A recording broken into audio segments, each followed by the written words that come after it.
মা বলল, তোর স্বামীর জন্য রোজ রোজ ভাত রান্না করি নাকি? প্রতিদিন রাতে এসে বসে থাকে। লজ্জা শরম কিছু নাই নাকি? সে কি ভাত চাইছে মা? না চাইলেও তো আমরা বুঝি। তাছাড়া ড্রয়িং রুমে বসে থাকলে ডাইনিং রুমে বসে কিভাবে খাবো আমরা? আমার সঙ্গে যেভাবে করা কথা বলো সেভাবে ওর সঙ্গে বলতে পারো না মা? আমি তো পছন্দ করে বিয়ে করিনি, তোমাদের পছন্দের ছেলে। আমার হয়েছে যত জ্বালা। তোর বাবা নিজের রুমে বসে বকবক করে। সে নিজেও কিছু বলতে পারে, কিন্তু তা না করে সবকিছু আমার উপর। সত্যি করে বলো তো মা, তুমি আর বাবা আমাকে কি আর ওর সঙ্গে সংসার করতে দেবে না? পাগল নাকি তুই? তোর বাবার ডিভোর্সের সকল ব্যবস্থা করতে বলেছে উকিলকে। তাহলে কি আমি ওর সামনে গিয়ে আজকে সরাসরি বলে দেব যে আর কোনোদিন যেন আমাদের বাড়িতে না আসে? তার ডিভোর্স পেপার সে বাসায় পেয়ে যাবে। বলবো মা? পারবে শাকিলা? সেটাই বলে দে। প্রতিদিন আর সহ্য করতে পারি না। ঠিক আছে, যাচ্ছি আমি।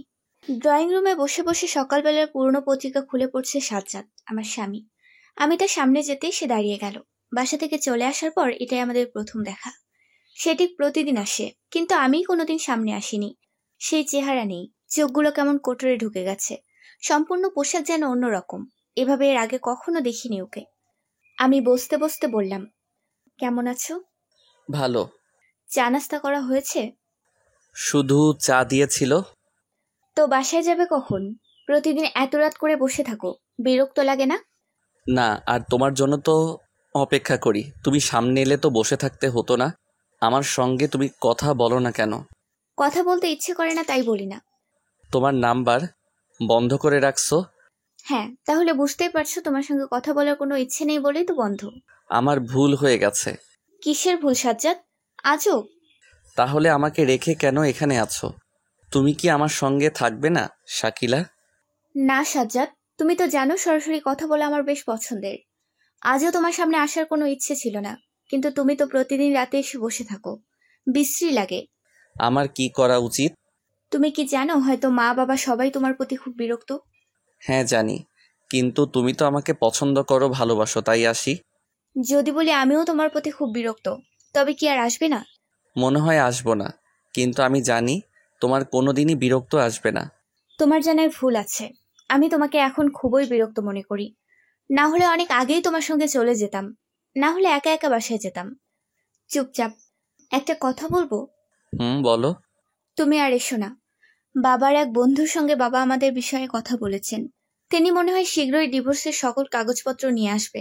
ও, তোমার ইচ্ছাতে? হ্যাঁ। আমি কি আমার অপরাধ জানতে পারি? তোমার কোনো অপরাধ নেই। তুমি অতিরিক্ত ভালো মানুষ, আর সেটাই তোমার সমস্যা। তবে বাবার সমস্যা হচ্ছে তোমার কারণে নাকি বাবার অফিসে একটা সমস্যা হয়েছে। হ্যাঁ, কিছুটা। আমাদের একটা কাজ তোমার বাবার অফিসের করার কথা ছিল। তাদের কাজের মান ভালো না, তাই আমি কাজটা অন্য কোম্পানিকে দিতে বলেছি, আমাদের স্যারকে। তোমার কি উচিত ছিল না বাবার কথা শোনা? কাজের সময় কাজ, বাসায় এলে শ্বশুর জামাই সম্পর্ক, তাই আগে কাজ। এটাই সমস্যা। যাই হোক, আমি তোমার কাজের প্রতি শ্রদ্ধা করি। তাহলে আমার সঙ্গে চলো। সেটা সম্ভব না, আগেই বলেছি। বাবার যেমন সমস্যা তার অফিসে, আমারও তেমন কিছু সমস্যা আছে বাসাতে, তবে বলতে চাই না। আচ্ছা ঠিক আছে। তুমি এখন চলে যাও, আর কোনোদিন আসার দরকার নেই। ভাত খেয়ে যাই? না, বাসায় গিয়ে খেও। তোমার জন্য এখানে অতিরিক্ত রান্না করা হয় না। তোমার জন্য তো হয়, সেখান থেকে না হয় একটু খেতে দিলে। সাজ্জাদ, অদ্ভুত কথাবার্তা সব। আচ্ছা সরি, এমনিতেই ফাইজলামো করেছি। তো ভালো থেকো সব সময়। সাজ্জাদ উঠে দাঁড়িয়ে গেল, দরজা খুলে একাই বের হয়ে গেল। আমি দরজা বন্ধ করার জন্য এগিয়ে গেলাম। পেছন থেকে ডাক দিয়ে বললাম, বাসায় রান্না করো নাকি হোটেলে খাও? সাজ্জাদ ঘুরে তাকালো, বলল, কোনোটাই না। হোটেলের খাবার সহ্য হয় না, আর বাসাতে কেন যেন রান্না করতে ইচ্ছে করে না। সারাদিন শুকনো খাবার খেয়ে চলে যায়, আর রাতে তো তোমাদের বাসায় খেতাম। আজ থেকে অন্য ব্যবস্থা করতে হবে। সাজ্জাদ সিঁড়ি বেয়ে নিচে চলে গেল। আমি দরজা বন্ধ করে নিজের রুমে চলে গেলাম। ঘন্টাখানিক পরে বাবার চিৎকার। রুম থেকে বের হলাম। বাবা বলল, ইচ্ছে করেই চাবি ফেলে গেছে, চাবি নিবার বাহানা ধরে আবার আসবে। বললাম, কি হয়েছে বাবা? সাজ্জাদ বাসার চাবি ফেলে গেছে মনে হয়। তাহলে চিৎকার করো কেন? এলে আবার দিয়ে দেবে, তাতেই তো হয়ে যায়। কোনো দরকার নেই, চাবি নিচে গিয়ে দারোয়ানের কাছে রেখে আসবো। সে এলে দারোয়ান তাকে চাবি দিয়ে দেবে। আমি চুপচাপ রুমে চলে গেলাম। বাবা চাবি নিয়ে নিচে চলে গেছে। অন্ধকার রুমের বেলকনিতে দাঁড়িয়ে জীবনের হিসাব মেলাতে লাগলাম। রাত 2টা। দরজা খুলে নিচে গেলাম। দারোয়ান কাকা বসে বসে ঝিমাচ্ছে। আমি তাকে ডাক দিতেই তিনি ধরফরিয়ে উঠলেন। কে কে কে? কাকা, আমি শাকিলা। ও তুমি? কাকা, আমার হাজবেন্ড এসেছিল। না, আসেনি এখনো। যদি আসে তাহলে তাকে চাবি দেওয়ার সময় বলবেন আগামীকাল সকালবেলা আমি বাসায় যাব। সে যেন সকালবেলা আমাকে নিতে আসে। বাসায় যেতে হবে না, রাস্তায় দাঁড়ালেই হবে। আচ্ছা। সকালবেলা মায়ের ডাকে ঘুম থেকে উঠে শুনি বাড়ির দারোয়ান কাকা আমাকে ডাকছে। আমি মনে মনে ভাবলাম যে সাজ্জাদ হয়তো চলে এসেছে আমাকে নিতে। নিশ্চয়ই সে নিচে দাঁড়িয়ে আছে আমার জন্য। কাপড় চোপড় টুকটাক রাতেই গুছিয়ে রেখেছি। কোনো রকমে হাত মুখ ধুয়ে ব্যাগ নিয়ে বের হলাম। মা অবাক হয়ে তাকিয়ে রইল। পেছন থেকে বারবার ডাকছে, আমি শুধু বললাম নিজের সিদ্ধান্তটা নিজে একটু নেব। নিচে এসে সবচেয়ে বড় ধাক্কা লেগেছে, সাজ্জাদ আসেনি। ভোরবেলা এসে একটা চিঠি রেখে গেছে। দারোয়ান কাকা সেটাই দেওয়ার জন্য আমার খোঁজ করছেন। তেমন কিছু লেখা নেই, শুধু লেখা আছে অনেক দিনের ইচ্ছে ছিল ব্যস্ত শহর ছেড়ে কোনো এক নদীর চরে কিংবা জঙ্গলে ঘুরে বেড়াবো। আর সে ইচ্ছে পূরণ করার উদ্দেশ্যে রওনা হলাম। বাসার সবকিছু তোমার নিজের হাতে গড়া, সেগুলো তুমি গ্রহণ করে নিও। একটাই আফসোস, তুমি কেন আমার সঙ্গে এমনটা করলে সেই উত্তরটা জানতে পারি নাই। মা আমার হাত ধরে বলল, আমি তো ইচ্ছে করে সাজ্জাদকে নির্লজ্জ বলিনি, রাগের মাথায় বলে ফেলেছি। তুই বাড়ি ছেড়ে যাস না শাকিলা, সাজ্জাদ ঠিকই ফিরে আসবে। আমি ঠান্ডা মাথায় বললাম, সে ফিরে আসুক বা না আসুক, আমি তোমাদের বাড়িতে আর এক মুহূর্তও থাকবো না মা। তোমার আর বাবার দিকে তাকিয়ে আমি ওর সঙ্গে অনেক খারাপ ব্যবহার করেছি। সেখানে একা একা কি করবি? তার চেয়ে বরং আমাদের সঙ্গে থাক। ও ফিরে এলে সবকিছু ঠিক হয়ে যাবে। মা, তুমি আমাকে এমন কোনো অনুরোধ করিও না যেটা রক্ষা করতে পারবো না। বাবা বাসায় এলে তাকে বলে দিও আমার বাসায় যেন ভুলেও না যায়। ভুল করে যদি রাস্তায় কোনোদিন দেখা হয়ে যায় সেদিন যেন মেয়ে বলে পরিচয় দিতে না আসে, কারণ সে কিছু বললেও আমি কিন্তু তাকে না চেনার ভান করেই এড়িয়ে যাব। এসব কি বলছিস তুই? নিজের মা বাবার সঙ্গে এসব কথা বলতে পারলি তুই? আমরা কি তোর কেউ না শাকিলা? ঠিক এই কথা মা, ঠিক এই কথা বলে সেদিন তুমি আর বাবা আমার মুখে তালা দিয়েছ। আমি সাজ্জাদের মতো একটা ছেলেকে বিনা কারণে অবহেলা আর অপমান করে চলে এসেছি। মা গো, আমার কি দোষ? সাজ্জাদের কি দোষ? তোর স্বামীর কোনো দোষ নেই। না নেই, আমার স্বামীর কোনো দোষ নেই। যত দোষ সব তোমার স্বামীর মা। তোমার স্বামীর সকল দোষ। শুধু মা বাবা বলে অন্যায় জেনেও সাজ্জাদকে আমি দূরে রাখতে গেলাম, কিন্তু আর না। যদি সারা জীবন ওই বাসায় একা একা পার করতে হয় তবু আর ফিরবো না। পাগল হয়ে গেছিস? কি বলিস এসব? ঠিকই বলছি, এগুলো অনেক আগেই বলার দরকার ছিল। মানুষ জাতি বড় অদ্ভুত মা, সঠিক সময়ে সঠিক কাজটা করতে চায় না, কিন্তু পরে সব হারিয়ে ব্যাঠিক সময়ে অনেক বাসনা ও যন্ত্রণা নিয়ে আফসোস করে। নিজের ব্যবহৃত সবকিছু নিয়ে বাড়ি ত্যাগ করে রাস্তায় বের হলাম। আমার ছোট বোন আমার সঙ্গে সঙ্গে রাস্তা পর্যন্ত এসেছে। একটা রিক্সার জন্য অপেক্ষা করছি। আমার বোনের নাম সুমনা। সুমনা আমার চেয়ে 2 বছরের ছোট। সুমনা বলল, আপু, আমি যদি মাঝে মাঝে তোমার সঙ্গে দেখা করতে চাই তাহলে আমাকেও কি পরিচয় দেবে না? তোর কথা আলাদা, তবে আমার কাছে গিয়ে কি করবি তুই? পড়াশোনা ভালো করে কর। আর তুই সব সময় মা বাবার কথা বিবেচনা করে কাজ করবি। হুট করে তাদের সিদ্ধান্ত মেনে নিয়ে পরে আমার মতো আফসোস করবি না। ঠিক আছে আপু, যদি আমার কোনো সিদ্ধান্ত নিতে বা বুঝতে সমস্যা হয় তাহলে তোমার সাথে আলাপ করব। কোনো দরকার নেই, তখন বাবা বলবে আমার বুদ্ধিতে তুইও বদলে গেছিস। আচ্ছা ঠিক আছে, আমি ভেবে নেব। এখন বাসায় যা। আপু, বল।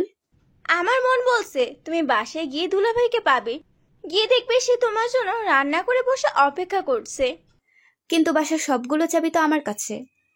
সে নিশ্চয়ই নতুন চাবি বানিয়েছে, তোমাকে নেবার জন্য এমন বুদ্ধি করেছে। তাই যদি হয় তাহলে তোকে আমি বাসায় নিয়ে নিজের হাতে রান্না করে খাওয়াবো। সত্যি তো আপু? সত্যি সত্যি সত্যি। তাহলে দেরি না করে চলে যাও, গিয়ে দেখো তোমার জামাই তোমার জন্য অপেক্ষা করছে। বাসায় তালা ঝুলছে। সুমনার কথা শুনে আমি সত্যি সত্যি ধরে নিয়েছিলাম সাজ্জাদকে বাসায় পাবো। অনেকটা আশাহত হয়ে দরজা খুললাম। চারদিকে তাকিয়ে কেমন ফাঁকা ফাঁকা মনে হচ্ছে। সবকিছু খুব সুন্দর করে সাজানো আছে। সাজ্জাদ গোছালো জীবন পছন্দ করে। বিয়ের আগে থেকে সেই ফ্ল্যাট ভাড়া করে একা একা থাকতো।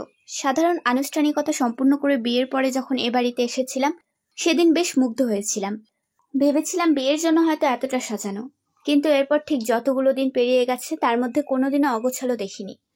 রান্নাঘরে গিয়ে চুলো ধরিয়ে চায়ের জন্য গরম পানি দিলাম। বাসার প্রতিটি রুমের মধ্যে হাঁটলাম, কেমন ছমছম করছে। এর আগেও এভাবে ফাঁকা বাসায় একা একা দিনের পর দিন পার করেছি, তখনও খারাপ লাগতো, কিন্তু দিন শেষে সাজ্জাদ বাসায় ফিরবে এই কথাটা মনের মধ্যে গাঁথা ছিল। চায়ের কাপ নিয়ে বেলকনিতে বসে আছি, হাতের মধ্যে সাজ্জাদের লেখা সেই চিঠি। চিঠির শেষের কথাটা যেন বারবার প্রশ্ন করে আমাকে। সাজ্জাদ বলেছে, তুমি কেন এমন করলে সেটাই জানতে পারলাম না। রুমের মধ্যে গিয়ে হঠাৎ করে নজরে গেল সাজ্জাদের অফিস আইডি কার্ড যেখানে রাখতো সেখানে কার্ড নেই। আমাদের বিবাহিত সংসার জীবনে কোনোদিন সাজ্জাদকে আয়নার সামনে ছাড়া কার্ড রাখতে দেখিনি। বাসা থেকে বের হলাম, গন্তব্য সাজ্জাদের অফিস। সেখানে গিয়ে খোঁজ নিতে হবে, যেহেতু অফিসের আইডি কার্ডটি বাসায় নেই। অফিসে গিয়ে গেট দিয়ে ঢুকতেই সিকিউরিটিকে জিজ্ঞেস করলাম, লোকটাকে আমি চিনি, তার মেয়ের বিয়ের সময় সাজ্জাদের সঙ্গে আমি তার বাসায় গিয়েছিলাম। আঙ্কেল কেমন আছেন? আলহামদুলিল্লাহ ভালো মা। আপনি সাজ্জাদ স্যারের বউ না? জি আঙ্কেল। আঙ্কেল সাজ্জাদ কি অফিসে? হ্যাঁ এসেছিল, ঘন্টাখানিক আগে বের হয়ে গেছে। বলেন কি, আবার কখন আসবে? জানি না, তিনি তো অনেক সময় এভাবে চলে যায়, কখন দেরিতে আসে আবার কখনো তাড়াতাড়ি। ভেতরে গেলে জানতে পারবো। সজীব ভাই কি অফিসে আছে? হ্যাঁ সজীব স্যার আছে। ঠিক আছে, আমি যাচ্ছি তাহলে। সাজ্জাদের অফিসের মধ্যে সবচেয়ে ভালো বন্ধু হচ্ছে সজীব ভাই। দুজনে একই সেকশনে কাজ করে। তিনি প্রায়ই সাজ্জাদের সঙ্গে আমাদের বাসায় যেতেন। তার গ্রামের বাড়ি বাগেরহাট।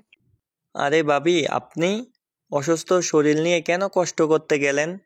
আমি তো ছুটির পরে আপনার বাসায় গিয়ে আপনার পার্সেল দিয়ে আসতাম।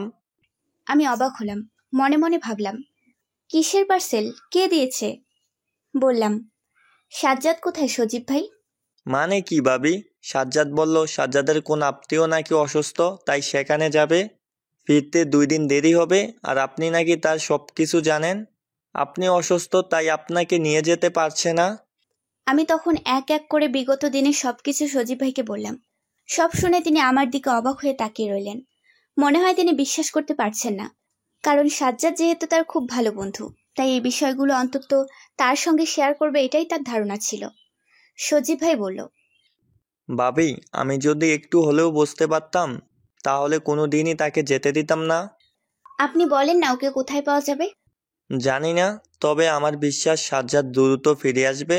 সাজ্জাদ কিন্তু আপনাকে প্রচুর ভালোবাসে ভাবি। আপনাকে ছেড়ে থাকতে পারা অসম্ভব তার কাছে। আমিও জানি, কিন্তু ভয়টা অন্য জায়গায়। কোন জায়গায়? ও কখনো আমার সঙ্গে রাগ করতো না। আমি যদিও ভুল করতাম না, তবুও সামান্য কিছু হলেও কখনো রাখতো না। কিন্তু আজ যেহেতু এত কিছু হয়ে গেছে, তখন ভয় হচ্ছে খুব। আমি আর কথা না বাড়িয়ে সজীব ভাইয়ের কাছ থেকে পার্সেল নিয়ে উঠে দাঁড়ালাম। তারপর আসে বলে পেছনে ফিরে হাঁটা শুরু করেছি। সজীব ভাই পেছন থেকে বলল, একটা কথা জিজ্ঞাসা করতে পারি ভাবি? আমি ঘাড় ফিরিয়ে মুখে কিছু না বলে তার দিকে জিজ্ঞাসা দৃষ্টিতে তাকিয়ে রইলাম। আপনিও তো সাজ্জাদকে খুব ভালোবাসতেন তাই না? আমি দীর্ঘশ্বাস ছেড়ে বললাম, হ্যাঁ। তাহলে আপনি কেন বদলে গেলেন? সাজ্জাদের মতো আমারও জানতে ইচ্ছে করছে। তাছাড়া আপনার এমনটা করার কারণ জানতে পারলে বুঝতে সুবিধা হতো সে ফিরবে কি ফিরবে না। আরেকদিন বলবো সজীব ভাই, ভাববেন না এড়িয়ে যাচ্ছি। আরেকদিন সত্যি আপনাকে বলবো সবকিছু। বাসায় ফিরে আমি সবচেয়ে বেশি অবাক হয়ে গেলাম। কেন যেন বারবার মনে হচ্ছে বাসায় কেউ প্রবেশ করেছিল। বেলকনিতে বসে চা খেয়ে আমি সেখানেই চেয়ার রেখে গেছিলাম। চেয়ারের ওপর খালি কাপ ছিল, কিন্তু চেয়ার এখন ভেতরে, আর কাপটা রান্নাঘরে রাখা। পার্সেলের মধ্যে একটা চেক বই, সবগুলো পাতায় সিগনেচার করা, সঙ্গে একটা চিঠি। চিঠিতে মাত্র কিছু লাইন। আমার যতটুকু দরকার তা সঙ্গে নিলাম, বাকিটা তোমার জন্য রেখে গেলাম। সজীব খুব বিশ্বস্ত, তাই ওর হাতেই রেখে গেলাম। যখন দ্বিতীয় বিয়ে করবে তখন নিজেকে ডিভোর্সি বলবে না, বলবে তোমার স্বামী মারা গেছে। কারণ এই সমাজ ডিভোর্সি শুনলে নিচু চোখে দেখে। কতক্ষণ কান্না করেছি জানি না, কান্না করতে করতে কখন ঘুমিয়েছি তাও জানি না। যখন চোখ মেলে তাকালাম তখন চারদিকে অন্ধকার আর অন্ধকার। বাতি জ্বালিয়ে ফ্রেশ হলাম। সবকিছু কেমন যেন ভুতুড়ে মনে হচ্ছে। কখনো এত রাতে একা একা ছিলাম না বাসায়। যেদিন সাজ্জাদের বাসায় ফিরতে দেরি হতো সেদিন আগে বাড়িওয়ালার কাছে কল দিয়ে তার মেয়েকে আসতে বলতো। বিছানায় আমার মোবাইল পড়ে আছে, সেটা হাতে নিয়ে দেখি ছোট বোন সুমনা অনেকবার কল করেছে। এতবার কল দেবার কারণ বুঝতে পারছি না। হয়তো বাবা বাসায় ফিরে রাগারাগি করেছে, কিংবা কল দিয়ে বলবে, আপু তুমি হঠাৎ চলে গেছো, আমার একা একা ভালো লাগছে না। কল ব্যাক করলাম, সঙ্গে সঙ্গে সুমনা রিসিভ করে বলল, কল দিলাম, রিসিভ করো না কেন? ঘুমাচ্ছিলাম, বল এখন। আপু, দুলাভাই তো নোয়াখালী চলে গেছে। আমি আটকে উঠে বললাম, কে বলেছে? ফেসবুকে একটা ছেলে তার ছবি পোস্ট করেছে, আর তিনি বাসের ভিতরে ছিলেন। তার পাশের সিটেই দুলাভাই বসেছিল। সেই ছেলেটা ক্যাপশন দিয়ে লিখেছেন, চমৎকার একটা মানুষের সঙ্গে এবার ভ্রমণ করলাম, জীবনের স্মরণীয় একটা ভ্রমণ করলাম। সেই ছেলের সঙ্গে যোগাযোগ করার ব্যবস্থা কি? আমি যোগাযোগ করেছি, তার মোবাইল নাম্বারও রেখেছি। তুমি এক কাজ করো, তাকে কল দিয়ে শুধু বলবা তোমার নাম শাকিলা, আমি তাকে সব কিছু বলছি, সুমনার বোন বললেই চিনবে। নাম্বার নিয়ে কল দিলাম। এখন রাত 10টা পার হয়ে গেছে। আরো আগে সুমনার কল রিসিভ করতে পারলে খুব ভালো হতো। হ্যালো, আসসালামু আলাইকুম। ওয়ালাইকুম আসসালাম। ভাইয়া, আমি সুমনার বোন শাকিলা। সুমনা নামের কোনো মেয়ের সঙ্গে কথা হয়েছে আপনার? জি আপু। ভাই সাজ্জাদ কোথায়? আপু, সেই ভাইয়াটা দুধ মাখা বাজার নেমে গেছে, আর আমি এসেছি বসুর হাট। বাস থেকে নামার কিছুক্ষণ পরেই আপনার বোনের সঙ্গে আমার কথা হয়েছে। আরেকটু আগে যদি কথা হতো তাহলে তো তাকে আমি অনুসরণ করতাম বা বিভিন্ন অজুহাতে নিজের বাসায় নিয়ে আসতাম। আমি তো ভাই নোয়াখালী কখনো যাইনি, তাই কিছু চিনি না। সেখানে সে কোথায় কার বাসায় যাবে সেগুলো কিছু বলেছে? বলল তার অনেক আগের পরিচিত কে যেন আছে, তার সঙ্গে দেখা করে তিনি আবার নাকি ভোলাচর ফ্যাশন চলে যাবেন, তারপর সেখান থেকে চলে যাবেন মনপুরা দ্বীপে। আপনি কি জানেন সাজ্জাদ কোন গ্রামে যাবে বা কোন এলাকায়? মোহাম্মদপুর নগর গ্রাম, এতটুকুই জিজ্ঞেস করেছে। প্রয়োজন নেই, তাই আর বিস্তারিত কিছু জানতে চাইনি। আমি যদি কালকে সকালে উঠে নোয়াখালীতে আসি, তাহলে আপনি কি আমাকে একটু সাহায্য করতে পারবেন ভাই? জি আপু, চেষ্টা করব, কিন্তু অপরিচিত এখানে আপনি একা একা আসতে পারবেন? আমি আমার পরিচিত কোনো বন্ধু নিয়ে আসবো, না হলে আমার বোনকে সাথে নিয়ে আসবো। ঠিক আছে, চলে আসুন। আমি যতদূর পারি সেই ভাইয়াকে খুঁজে বের করতে চেষ্টা করব। আচ্ছা ঠিক আছে ভাই। রান্নাঘরের মধ্যে বিশাল একটা শব্দ হলো। সমস্ত ফ্ল্যাট কাঁপিয়ে আওয়াজ শোনা গেল। রাতের এই নিস্তব্ধ পরিবেশে কেমন যেন ভয় লাগতে লাগলো। রান্নাঘরের দিকে এগিয়ে গেলাম। একটা কালো বিড়াল দৌড়ে বের হয়ে গেল। আশ্চর্য, এখন এই বিড়াল কিভাবে এসেছে? সাজ্জাদের বন্ধু সজীব ভাইকে কল দিলাম। এত রাতে বিরক্ত করতাম না, কিন্তু যেহেতু তিনি বিয়ে করেননি তাই সমস্যা হবে না। কেননা তার বিয়ে হলে এত রাতে একটা মেয়ে হয়ে কল দিতে সাহস পেতাম না। আসসালামু আলাইকুম ভাবি। ওয়ালাইকুম আসসালাম। সজীব ভাই, আমি দুঃখিত বিরক্ত করার জন্য। ছি ছি, লজ্জা দিচ্ছেন কেন? আমি কল দিতাম কিছুক্ষণ পরে। বাসায় ফিরতে দেরি হয়ে গেছে ভাবি। সাজ্জাদ নেই, তার সব কিছু আমাকেই করা লাগে। সাজ্জাদ যখন ছিল তখন সারাদিন আমার তেমন কিছু করতে হতো না। মুহূর্তের মধ্যেই সে কিভাবে যেন সব কিছু করে ফেলতো। কাজের জন্য সাজ্জাদ সিনিয়র জুনিয়র সবার কাছে খুব প্রিয়। সাজ্জাদ নোয়াখালী গেছে সজীব ভাই। বলেন কি? কিভাবে জানলেন? আপনার সঙ্গে কথা হয়েছে সাজ্জাদের? আমি সংক্ষিপ্ত করে সবকিছু বললাম। সজীব ভাই অবাক হয়ে গেছে। তিনি হয়তো ধারণা করতে পারেন নাই সাজ্জাদ এতদূর চলে গেছে। বললাম, সজীব ভাই, আমি আগামীকাল সকালে উঠে নোয়াখালী যেতে চাই। আপনি আমার জন্য একটা ব্যবস্থা করে দেবেন? আপনার যেহেতু অফিস রেখে যেতে পারবেন না, না হলে আপনাকেই সঙ্গে করে নিয়ে যেতাম সজীব ভাই। ঠিক আছে, আমি ব্যবস্থা করব। একাই যাবেন নাকি সঙ্গে কাউকে নেবেন? একাই যাব। কতদিন কি লাগে তা তো জানি না। আর সেখানে যদি কোনো সমস্যা হয়, তাই যা কিছু হোক সেটা আমি একাই ভোগ করতে চাই, কাউকে নেব না। ঠিক আছে, সমস্যা হলে আমি তো আছি। কোনো বিপদ হলে সঙ্গে সঙ্গে আমাকে জানাবেন। কল দিয়ে বিছানায় বসে ভাবছি, আজকের রাতটা পার করতে কতটা কষ্ট হবে জানি না। অপেক্ষার রাত হয়তো অনেক দীর্ঘ হয়, কিন্তু সেই অপেক্ষার অবসান ঘটিয়ে যদি ভালো কিছু পাওয়া যায় তবে আফসোস থাকে না। মোবাইলে সুমনা কল দিয়েছে। আপু, অনেকক্ষণ ধরে তোমার নাম্বার ব্যস্ত পাচ্ছি কেন? কি করো তুমি? সেই নোয়াখালীতে কথা বললাম, তারপর তো দুলাভাইয়ের বন্ধুর সঙ্গে কথা বললাম। আপু, বাসে তো বিশাল কাণ্ড। বাবা বাসে এসে দেখে তুমি বাসায় নেই। তারপর যখন তোমার চলে যাবার কথা শুনেছে তখন সঙ্গে সঙ্গে রাগ করে চলে গেছে তোমার বাসার দিকে। এতক্ষণে হয়তো পৌঁছে যাবার কথা। বাবার সঙ্গে অনেক হিসাব করে কথা বলবে, তুমি কিছুতেই আসবে না। আমি তোমাকে কিছু গোপন কথা বলবো। দুলাভাইকে বাবা একদম সহ্য করতে পারে না। এর পেছনে খুব বড় ধরনের কারণ আছে। কি কারণ? সাক্ষাতে বলবো। তুমি আপাতত বাবাকে কি কি বলবে সেটা সাজিয়ে রাখো। আচ্ছা। কল কাটতেই কলিং বেল বেজে উঠল। দরজার ছিদ্র দিয়ে বাবাকে দাঁড়িয়ে থাকতে দেখে আমি আস্তে আস্তে দরজা খুলে দিলাম। রুমের মধ্যে প্রবেশ করেই বাবা বলল, এসব কি ধরনের আচরণ শাকিলা? নিজে যা ইচ্ছা তাই শুরু করেছো। বাবা, উত্তেজিত হবার মতো কিছু হয়নি। আমার বাসায় আসার ব্যাপারে তোমাকে নিষেধ করেছি। মা তোমাকে বলেনি কিছু? তুই নিষেধ করলে শুনবো নাকি? আমি তোকে জন্ম দিয়েছি নাকি তুই আমাকে জন্ম দিয়েছিস? বাবা, তুমি কিন্তু স্বাভাবিকভাবে কথা বলছো না। আমি কোথাও যাব না। তুমি নিজের রাগ নিয়ন্ত্রণ করে এখান থেকে চলে যাও, না হলে। না হলে কি, তুই জানিস তোদের ডিভোর্সের সব কিছু ঠিক করা হয়েছে। সাজ্জাদের মতো এক ছোট লোকের চেয়ে অনেক ভালো পরিবারে তোর বিয়ের কোথাও চলছে অলরেডি। আমি সামান্য হাসলাম। হাসলি কেন? মজা লাগে আমার কথা? আমার যে অপমান হবে সেটা উপভোগ করতে খুব মজা লাগবে, তাই না? বাবা শোনো, কোথাও কেউ নেই। উপন্যাসের মধ্যে মুনা তার মামাতো বোন বকুলকে একবার বলেছিল, পৃথিবীতে অনেক খারাপ পুরুষ আছে, কিন্তু একটাও খারাপ বাবা নেই। তো কি হয়েছে? তুমি নিজেই নিজের বিবেকের কাছে প্রশ্ন করে দেখো তো, পৃথিবীতে যদি ভালো বাবাদের লিস্ট করা হয় তাহলে সেখানে তোমার নাম পাবে? তোর কি ধারণা আমি খুব খারাপ বাবা? হ্যাঁ, কিছুটা। কেন, কি করেছি আমি? তোর সুখের জন্য সব করতে পারি, সেজন্য অপরাধী আমি? আমার সুখের জন্য মানে? বলো যে তোমার স্বার্থ হাসিলের জন্য তুমি আমাকে ব্যবহার করেছো। নিজের স্বার্থের জন্য তুমি আমাকে ব্যবহার করে উপরে উঠতে চাও বাবা। কি বলতে চাস তুই? সাজ্জাদের সঙ্গে তুমি আমার বিয়ে দিয়েছিলে কারণ তোমার অনেক অফিসিয়াল 2 নম্বরী কাজ করতে পারবে বলে। কিন্তু বিয়ের পর যখন তুমি দেখতে পেলে আত্মীয় স্বজনের থেকেও সৎ থাকাটা সাজ্জাদ বেশি গুরুত্ব দেয়, তখন তুমি আফসোসে পড়তে লাগলে। তারপর থেকে তুমি আমাদের আলাদা করার ব্যবস্থা করতে চেষ্টা করলে। ফালতু কথা একদম বলবি না। তুমি এখন আবার আমার বিয়ে ঠিক করছো, নিশ্চয়ই সেখানে আরো বড় স্বার্থ আছে। সাজ্জাদের বাচ্চা তোর মগজটা একদম নষ্ট করে দিয়েছে। ওকে যদি একবার হাতের কাছে পাই তবে খুন করে দেব তাকে। সাজ্জাদের বাচ্চা নাই, সাজ্জাদের কিন্তু এখনো বাচ্চা হয়নি।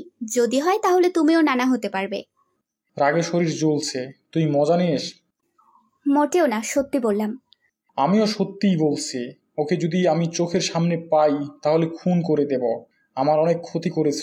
ভেবেছিলাম তোকে ওর থেকে ডিভোর্স করিয়ে তারপর একটা বড় ধরনের ব্যবস্থা করব, কিন্তু এখন তো তার আগেই করা দরকার। তোকেও সে কেড়ে নিয়েছে। বাবা গজ করতে করতে বের হয়ে যাচ্ছে। আমি তার পেছনে পেছনে গিয়ে দরজা ধরে দাঁড়িয়ে বললাম, মাকে বলে দিও আমাকে ক্ষমা করতে, আর আজ থেকে যেন তাহাজ্জুদ নামাজ পড়ে তোমার হেদায়েতের জন্য দোয়া করে। কেন? তুমি শুধু এটুকু বলে দিও। বাবা চলে গেল। দরজা বন্ধ করে সুমনার কাছে কল দিয়ে মায়ের সঙ্গে কথা বলতে চাইলাম।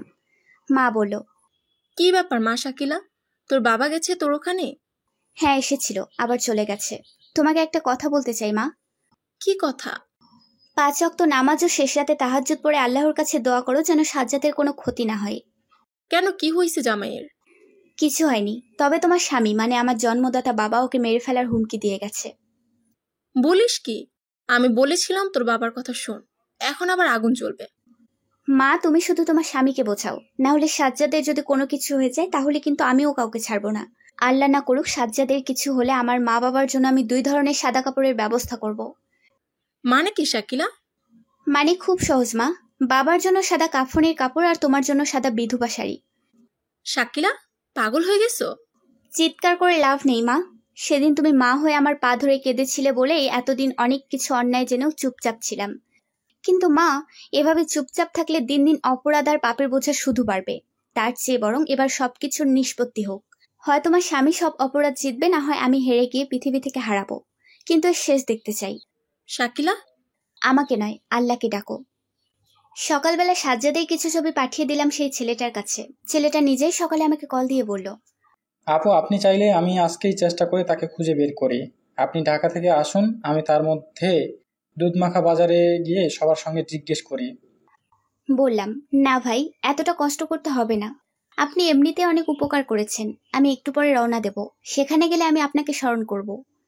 সমস্যা নেই আপু, গতকাল রাতে আপনার সঙ্গে কথা হওয়ার পরে আপনার ছোট বোনের সঙ্গে আমি আবার কথা বলেছিলাম। আপনি ভাইয়াকে খুব ভালোবাসেন।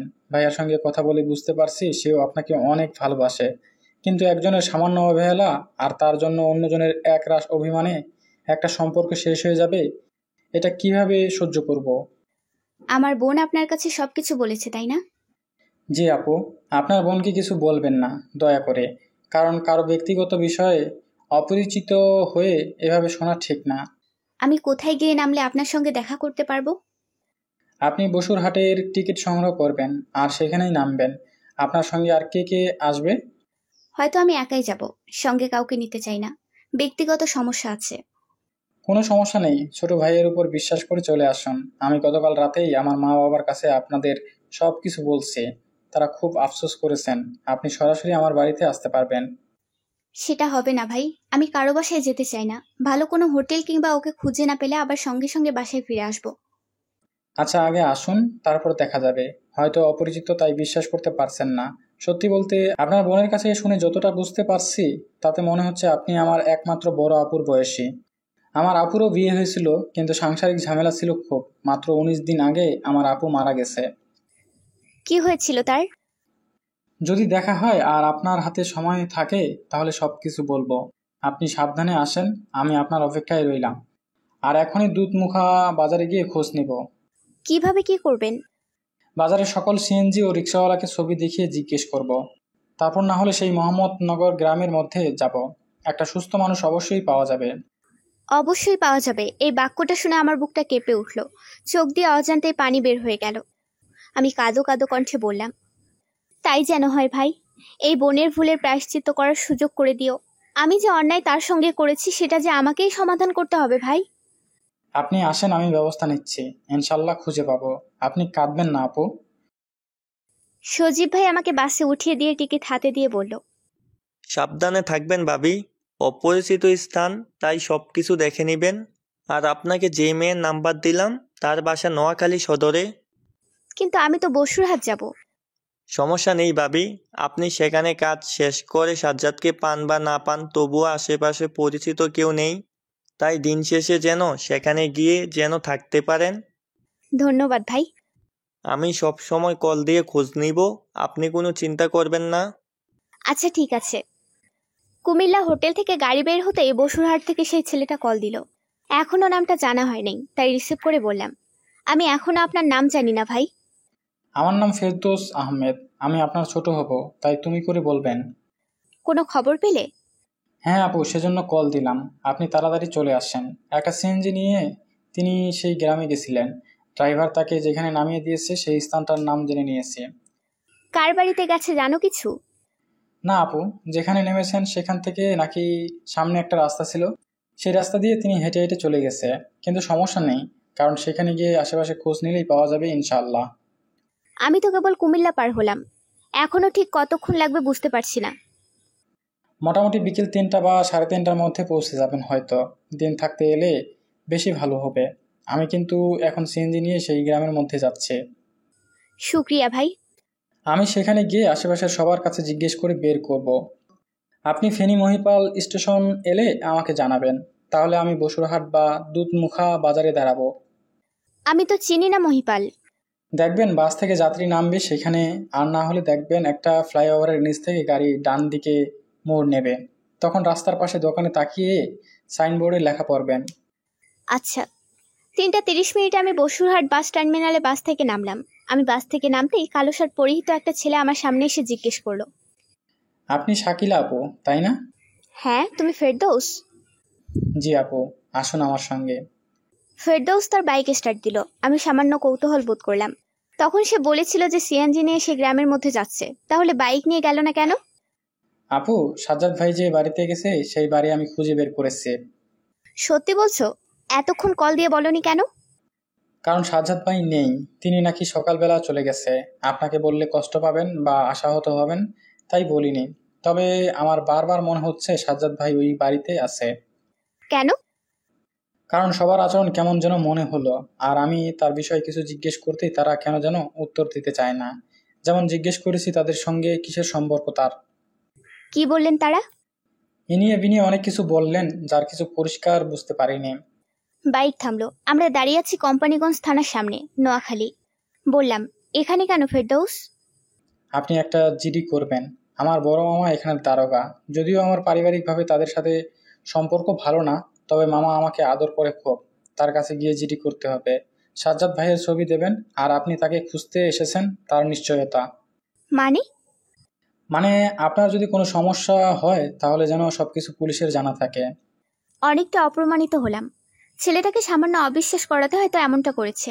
চুপচাপ কথা না বলে সবকিছু ঠিকমতো গুছিয়ে আমরা বের হলাম। আমাদের সঙ্গে ফেরদৌসের দারোগা মামা নিজের বাইক নিয়ে যাচ্ছেন। এভাবে সম্পূর্ণ অপরিচিত কাউকে কেউ সাহায্য করতে পারে সেটা জানা ছিল না। বাইক চলছে। ফেরদৌস বলল, আমি আপনার জন্য এত কিছু কেন করছি জানেন আপু? কেন?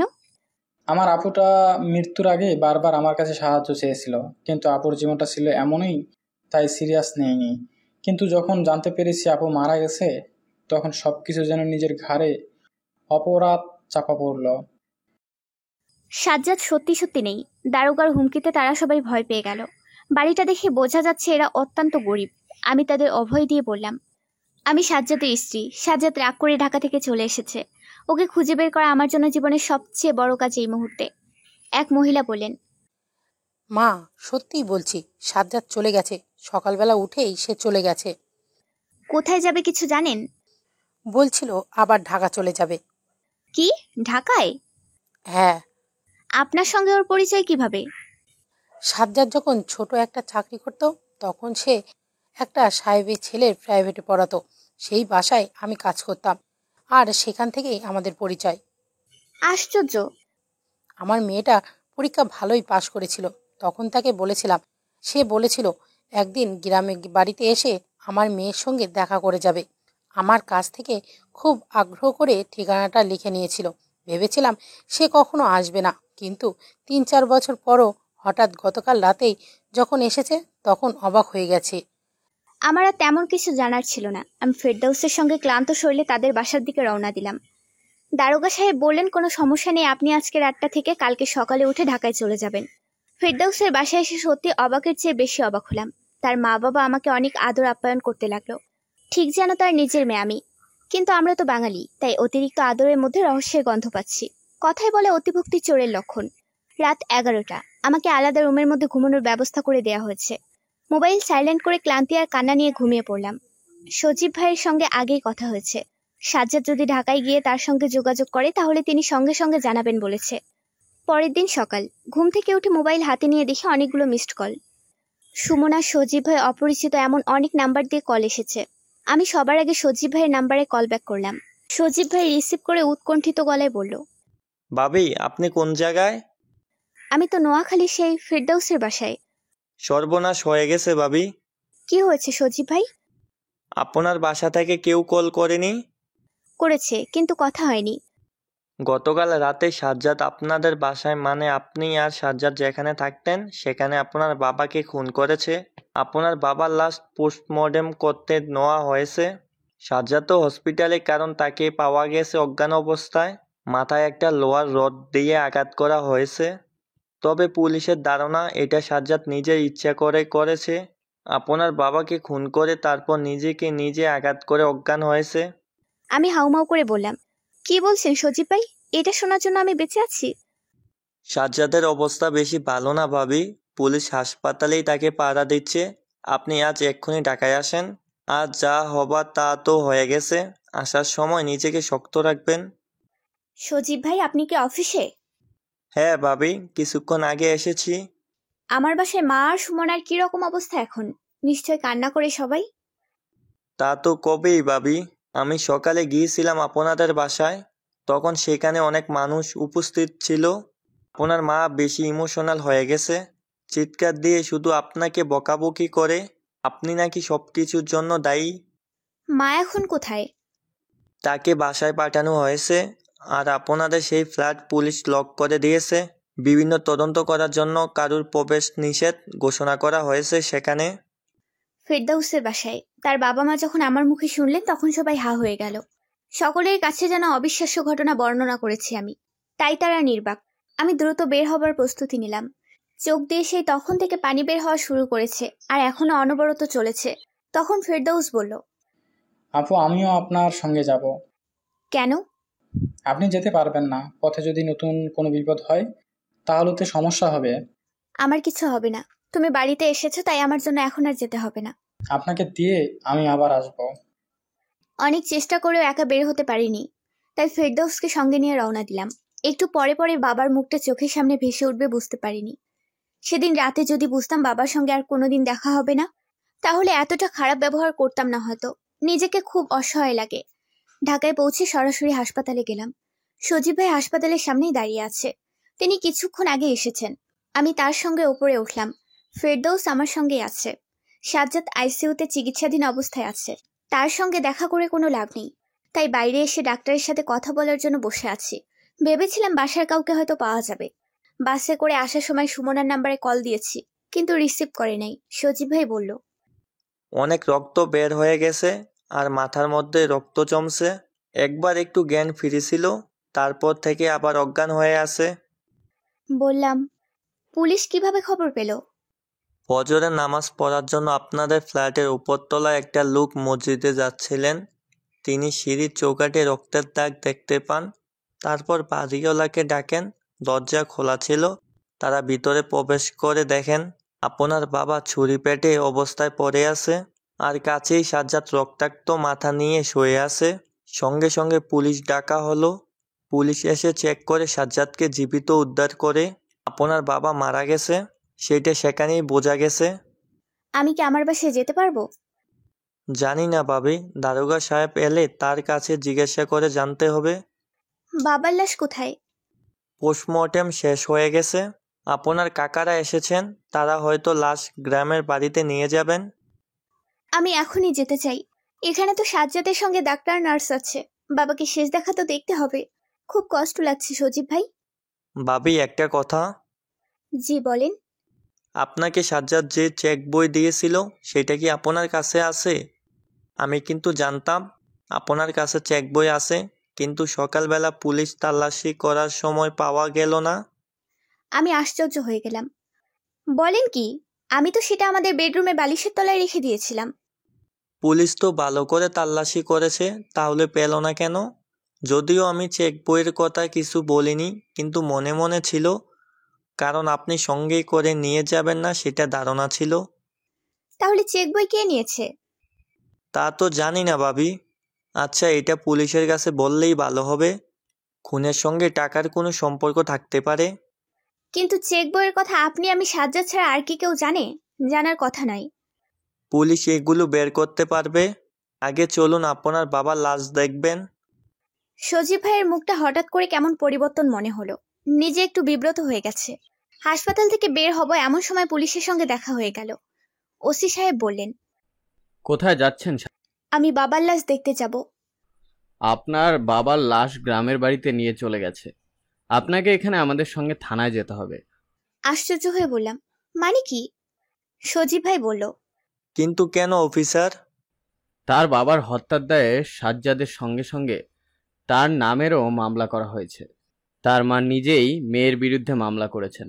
সুতরাং আপনার স্বামী যেহেতু অসুস্থ, সেহেতু আপাতত আপনি আমাদের সঙ্গে চলুন। পাগল হয়েছেন আপনারা? আমার মা এখন শোকের আবহে কত কিছু বলবে, আর তাই বলে আমাকে ধরে নিয়ে যাবেন? কিছু করার নেই, মামলায় আপনার নাম। আর সাজ্জাদ খুন করেছে সে কথা কিভাবে বলেন আপনারা? সে নিজে আহত হয়ে এখন মৃত্যুর সঙ্গে লড়ছে, তাকেও সন্দেহ? দেখুন, আপনার স্বামী অভিনয় করতেছে। তিনি মনে হয় ভাবতে পারেননি রডের আঘাতে বেশি জোরে লেগে যাবে। শ্বশুরকে হত্যা করে নিজে হালকা অসুস্থ হওয়ার জন্য একা একা আঘাত করেছে। কিসের ভিত্তিতে বলছেন? সন্দেহের ভিত্তিতে। আমরা সবসময় সন্দেহ থেকে আসামি শনাক্ত করা শুরু করি, তারপর সেই তালিকা থেকে খুনি বেরিয়ে আসে। পুলিশের সঙ্গে তর্কে জড়িয়ে বাবার লাশের সঙ্গে দেখা করতে না পেরে মুমূর্ষু স্বামীকে হাসপাতালে রেখে আমি জেলে চলে এসেছি। সজীব ভাই প্রতিদিন দেখা করতে এসেছে, কিন্তু আমার মা কিংবা বোন কেউ আসেনি। তারা নাকি এখনো গ্রামের বাড়িতে। এদিকে সাজ্জাদ এখনো কথা বলতে পারে না। আমি 4 দেয়ালে বন্দি হয়ে সারাদিন সারারাত কান্না করে শুধু চোখে পানি বিসর্জন করা ছাড়া কিছু করতে পারি না। আল্লাহকে বারবার বলছি, বাবাকে তো কেড়ে নিয়েছো, এবার আমার স্বামীকে যেন না নেয়। সাজ্জাদ সুস্থ হলেও আরেক বিপদ। পুলিশ তখন তাকেও ধরে নিয়ে আসবে জেলে। মাঝে মাঝে আমারও কেমন সন্দেহ হয়, সত্যি সত্যি কি সাজ্জাদ আমার বাবাকে খুন করেছে? সবকিছুর জন্য নিজেকে দোষী মনে হয়। সেদিন রাতে আমি যদি এভাবে অপমান না করতাম, কিংবা সকালবেলা বাসা থেকে বের হয়ে না আসতাম, তবে এত কাহিনী হতো না। ফেরদৌস দিনের মধ্যে 2 বার দেখা করতে আসে আমার সঙ্গে। গতকাল বলল একজন গোয়েন্দা তার পরিচিত আছে। আমি তাকে বলেছিলাম যে তাহলে কথা বলে নিয়ে আসো। সবকিছু চোখের সামনে কেমন কুয়াশার মতো মনে হয়। কুয়াশা যেমন অন্ধকার করে রাখে কিন্তু ছোঁয়া যায় না, তেমনি আমার সামনে মাত্র কয়েকদিনের ঘটিত জটিলতা কুয়াশার মতো লাগে। শাকিলার নিজের মুখের বর্ণনা শেষ। হালকা অন্ধকার ঘরে বসে বসে এতক্ষণ ধরে সবকিছু শুনছিলেন সাজু ভাই। প্রায় 1.5 ঘন্টা সময় লেগেছে শাকিলার মুখের বর্ণনা শুনতে। সেদিন রাতে সাজ্জাদের সেই ড্রয়িং রুমে বসে থাকা হতে শুরু করে জেলে আসা পর্যন্ত সকল ঘটনা বলে হাফ ছেড়েছে শাকিলা। সাজু বলল, আপনার কষ্টের কথাগুলো বলে আরো কষ্ট পেয়েছেন বুঝতে পারছি। আমার কিছু তদন্তের জন্য সম্পূর্ণ ঘটনা জানার দরকার ছিল, তাই জেনে নিলাম। কিন্তু আপনার বলা ঘটনার মধ্যে থেকে আমার বেশ কিছু প্রশ্ন আছে। জি করতে পারেন, কিন্তু আপনাকে যেভাবেই হোক আমার বাবার আসল খুনি বের করতে হবে। আমি আমার স্বামীকে সন্দেহ করতে চাই না, কিন্তু আমার বাবার আসল খুনি ধরা পড়ুক সেটাই কামনা করি। প্রথম প্রশ্ন, আপনি বলেছেন আপনার বাসায় ব্যালকনিতে চেয়ার ও চায়ের কাপ কেউ মনে হয় রান্নাঘরে রেখেছে, এটা কি সত্যি? জি, আমি অবাক খুব। পুলিশের কাছে আপনার যে ব্যাগ জমা আছে সেখানে আপনার বাসার চাবি পাওয়া গেছে। সেখানে আছে 2টো চাবি। সচরাচর একটা তালা ব্যবহারে 3টা চাবি থাকে। আমাদেরও 3টা চাবি ছিল। তাহলে আরেকটি চাবি কোথায়? আমি তো জানি না, সাজ্জাদ যখন চাবি রেখে গেছে তখন তো 3টে চাবি ছিল। বুঝতে পারছি, আমি সেটা বের করে নেব বা চেষ্টা করব। দ্বিতীয় প্রশ্ন, ফেরদৌসের মা বাবার কোনো ঘটনা আপনি আমাকে বলেননি, আর সে তার বোনের কোনো কাহিনী কি বলেছিল? জি, বলেছিল। আচ্ছা, সেটাও ফেরদৌসের কাছে জিজ্ঞেস করে জেনে নেব। আপনার স্বামী চেক বই দিয়েছিল, সেখানে মোট কত টাকা ছিল? সব মিলিয়ে 20 লাখ টাকা হতে পারে, আসলে ততটা পরিষ্কার মনে নেই। তৃতীয় প্রশ্ন, আপনার বিয়ের আগে থেকে পছন্দ করে, খুব বেশি পছন্দ করে এমন কেউ আছে? হ্যাঁ, সানোয়ার হোসেন আমার বন্ধু। সজীব সাহেবকে আপনার কেমন মনে হয়? তিনিও যে আপনাকে মনে মনে পছন্দ করে, সেটা কখনো বুঝতে পেরেছেন আপনি? কই না তো, কি বলেন? আচ্ছা, বাদ দেন, আপনি সবখানে থাকবেন, আর দরকার হলে আবার আসবো। আমার মায়ের সঙ্গে একটু দেখা করবেন, আর তাকে বোঝাবেন সাজু ভাই। জি, অবশ্যই। ওসি সাহেবের সঙ্গে কথা বলে থানা থেকে বের হয়ে গেল সাজু। ফেরদৌস ও সাজ্জাদের বন্ধু সজীব সাহেব। ফেরদৌসকে সামনে হাঁটতে বলে সাজু একা একা সজীব সাহেবকে বলল, আপনার কাউকে সন্দেহ হয়? না সাজু ভাই, ব্যক্তিগত ঝামেলা নিয়ে সাজ্জাদ কোনোদিন কিছু বলে নাই। আপনি আর সাজ্জাদ সাহেব দুজন মিলে যে অনলাইনে ছোট একটা বিজনেস করেন, সেটা কেমন চলছে এখন? সাজ্জাদ অসুস্থ, এদিকেই পুলিশের ঝামেলা, সময় দিতে পারছেন তো? আপনি কিভাবে জানেন? আমি আপনাদের ক্ষুদ্র ক্রেতা, সেখানে আমি আপনাদের 2 বন্ধুর এক লাইভ ভিডিও দেখেছি। ও আচ্ছা, চলছে মোটামুটি। মাঝে মাঝে আমরা সিনেমার মধ্যে দেখি 2 বন্ধু একসঙ্গে ব্যবসা করে। হঠাৎ করে দুজনের মধ্যে একজনের মনের মধ্যে শয়তান বাসা বাঁধে এবং অপর বন্ধুকে সরানোর পরিকল্পনা করে। এমন কোনো সিনেমা দেখেছেন? জি জি। এমন করছেন কেন? না দেখলে তো কোনো অপরাধে নেই, তাই না? দেখা হয়নি তেমন, মনে নেই। শাকিলাকে আগে থেকে চিনতেন? কই না তো, বিয়ের সময় প্রথম দেখলাম।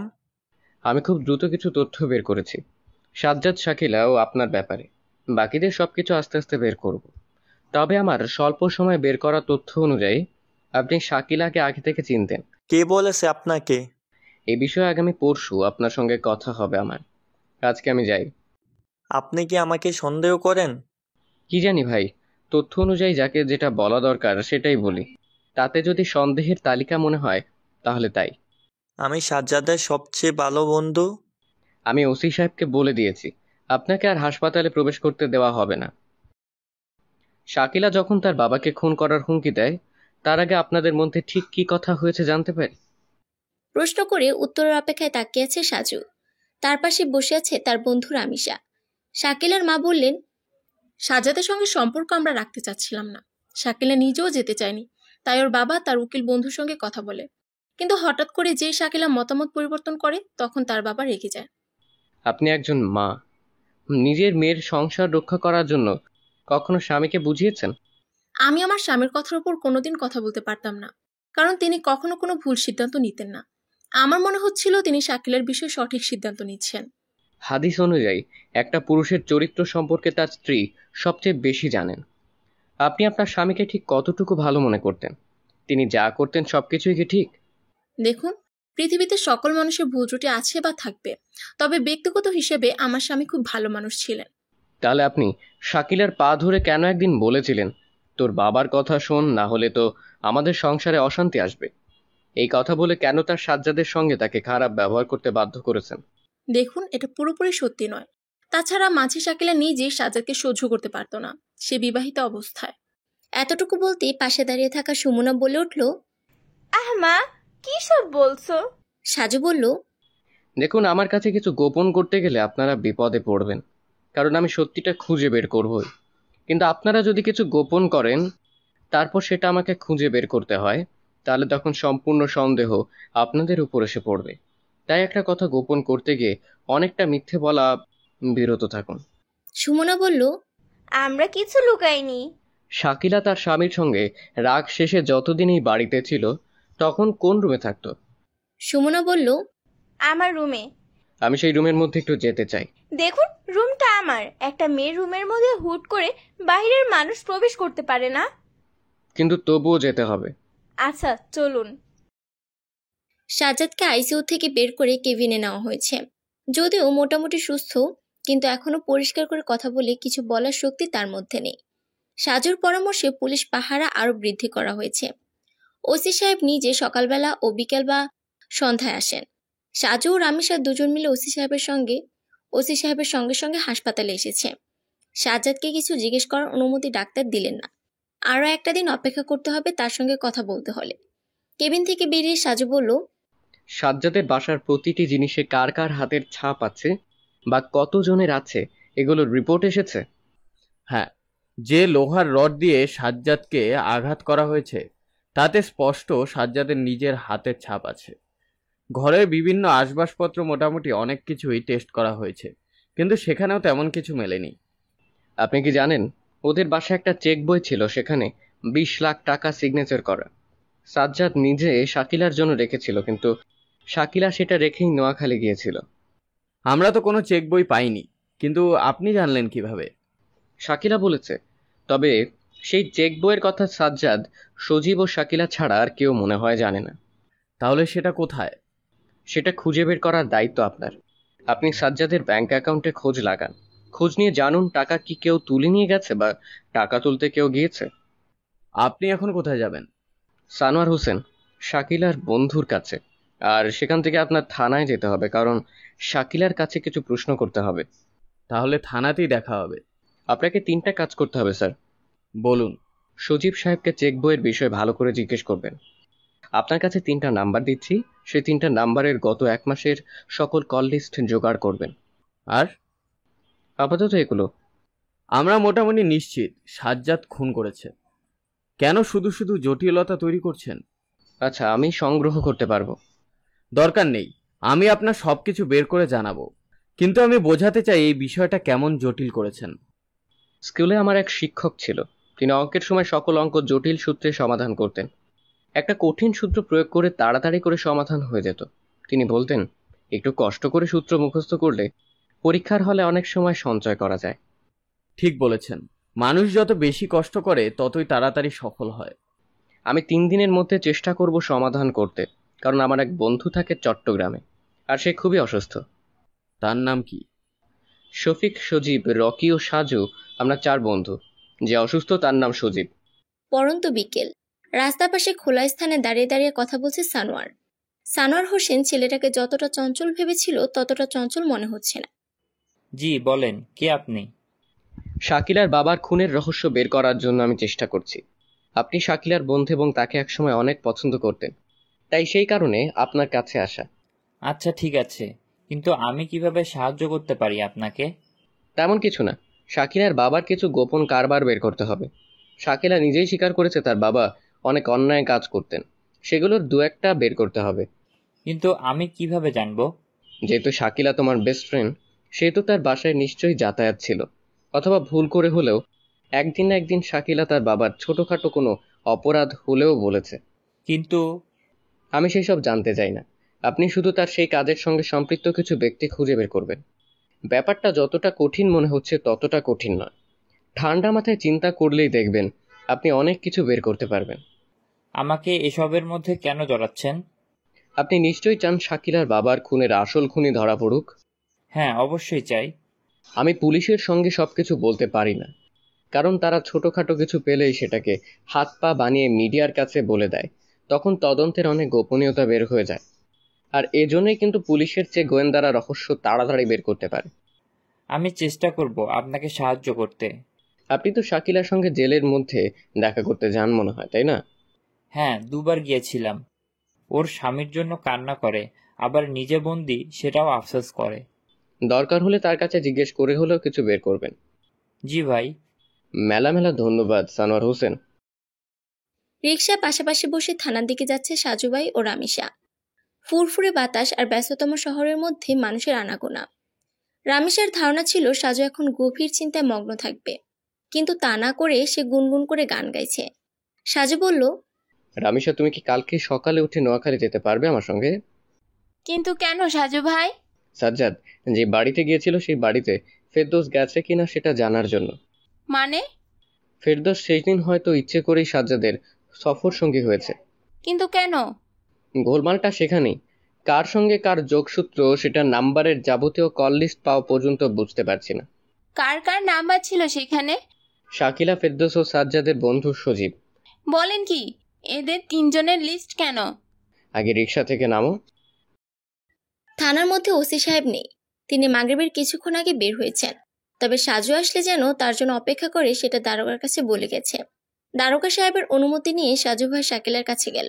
শাকিলা বিমর্ষ মনে বসে আছে। সাজুকে দেখে মুখ তুলে তাকিয়ে রইল। চেহারা দেখে অবাক হয়ে গেল রামিসা। পিতার মৃত্যু আর স্বামীর অসুস্থতার টেনশনে কেমন হয়ে গেছে সে। সাজু বলল, কেমন আছেন আপনি? এই তো, আপনার কি অবস্থা? কোনো কিছু খুঁজে বের করতে পেরেছেন? হ্যাঁ, পেরেছি। তাহলে কি আমার বাবার খুনি তাড়াতাড়ি ধরা পড়বে? আমি আর আমার স্বামী মুক্তি পাবো? সবকিছু ঠিক হলে ঠিকই মুক্তি পাবেন। অনেক ধন্যবাদ। একটা কথা বলবো? বলেন।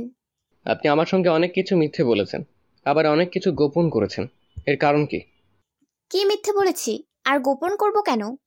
সজীব সাহেবকে নিয়ে আপনার আর সাজ্জাদের মধ্যে কোনো ঝামেলা ছিল? সত্যি করে বলেন তো, সেদিন রাতে আপনাদের বাসায় সাজ্জাদ, সজীব সাহেব আর আপনার বাবা ছিল, তাই না? আপনি আমার কাছে এসব লুকিয়ে ঘটনা ঘুরিয়ে দিতে চাইছেন, তাই না? এই জন্যই সাজ্জাদ তার চিঠির শেষে লিখেছিল, তুমি কেন এমনটা করলে সেটা জানতে পারি নাই। শাকিলা ম্যাডাম, আপনি রাগ করবেন না। আমি মাঝে মাঝে অদ্ভুত কিছু প্রশ্ন করে অবাক করার চেষ্টা করি।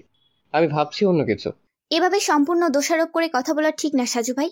সবসময় ফাজলামো করা ঠিক না। জানি, কিন্তু খুবই গুরুত্বপূর্ণ সময় সিরিয়াস মুহূর্তে ফাজলামো করার ক্ষমতা সবার থাকে না। বলেন আপনার ভাবনা কি? সাজ্জাদ সাহেবের সেবার করার জন্য এই মুহূর্তে আপনাকে খুব বেশি দরকার। সে আপনাকে যায় কাছে পেত, তাহলে মানসিকভাবে সে অনেকটা সুস্থ হয়ে যেত। কিন্তু আমি কি করব বলেন? সেদিন রাগের মাথায় মাকে কিছু কথা বলেছি। মা সেই কথার জন্য আমার নামেও মামলা করবে ভাবিনি। পৃথিবীতে আমরা অনেক কিছু ভাবি না, কিন্তু সেটা প্রকৃতি আমাদের সঙ্গে করে। আবার অনেক কিছু কল্পনাও করি না, কিন্তু সেটাই জীবনে হাজির হয়ে যায়।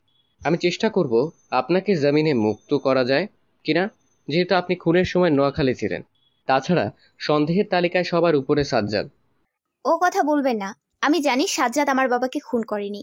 সাজ্জাদ খুন করতে পারে না সাজু ভাই, কারণ বাবা যদিও চাকরির মধ্যে কিছু দুর্নীতি করতেন, কিন্তু সাজ্জাদ কখনো বাবাকে অসম্মান করে গালি দিয়ে কথা বলে নাই। সামনে বা পিছনে কখনো বলে নাই, বরং সব সময় বলতো আল্লাহ তাকে জ্ঞান দিক।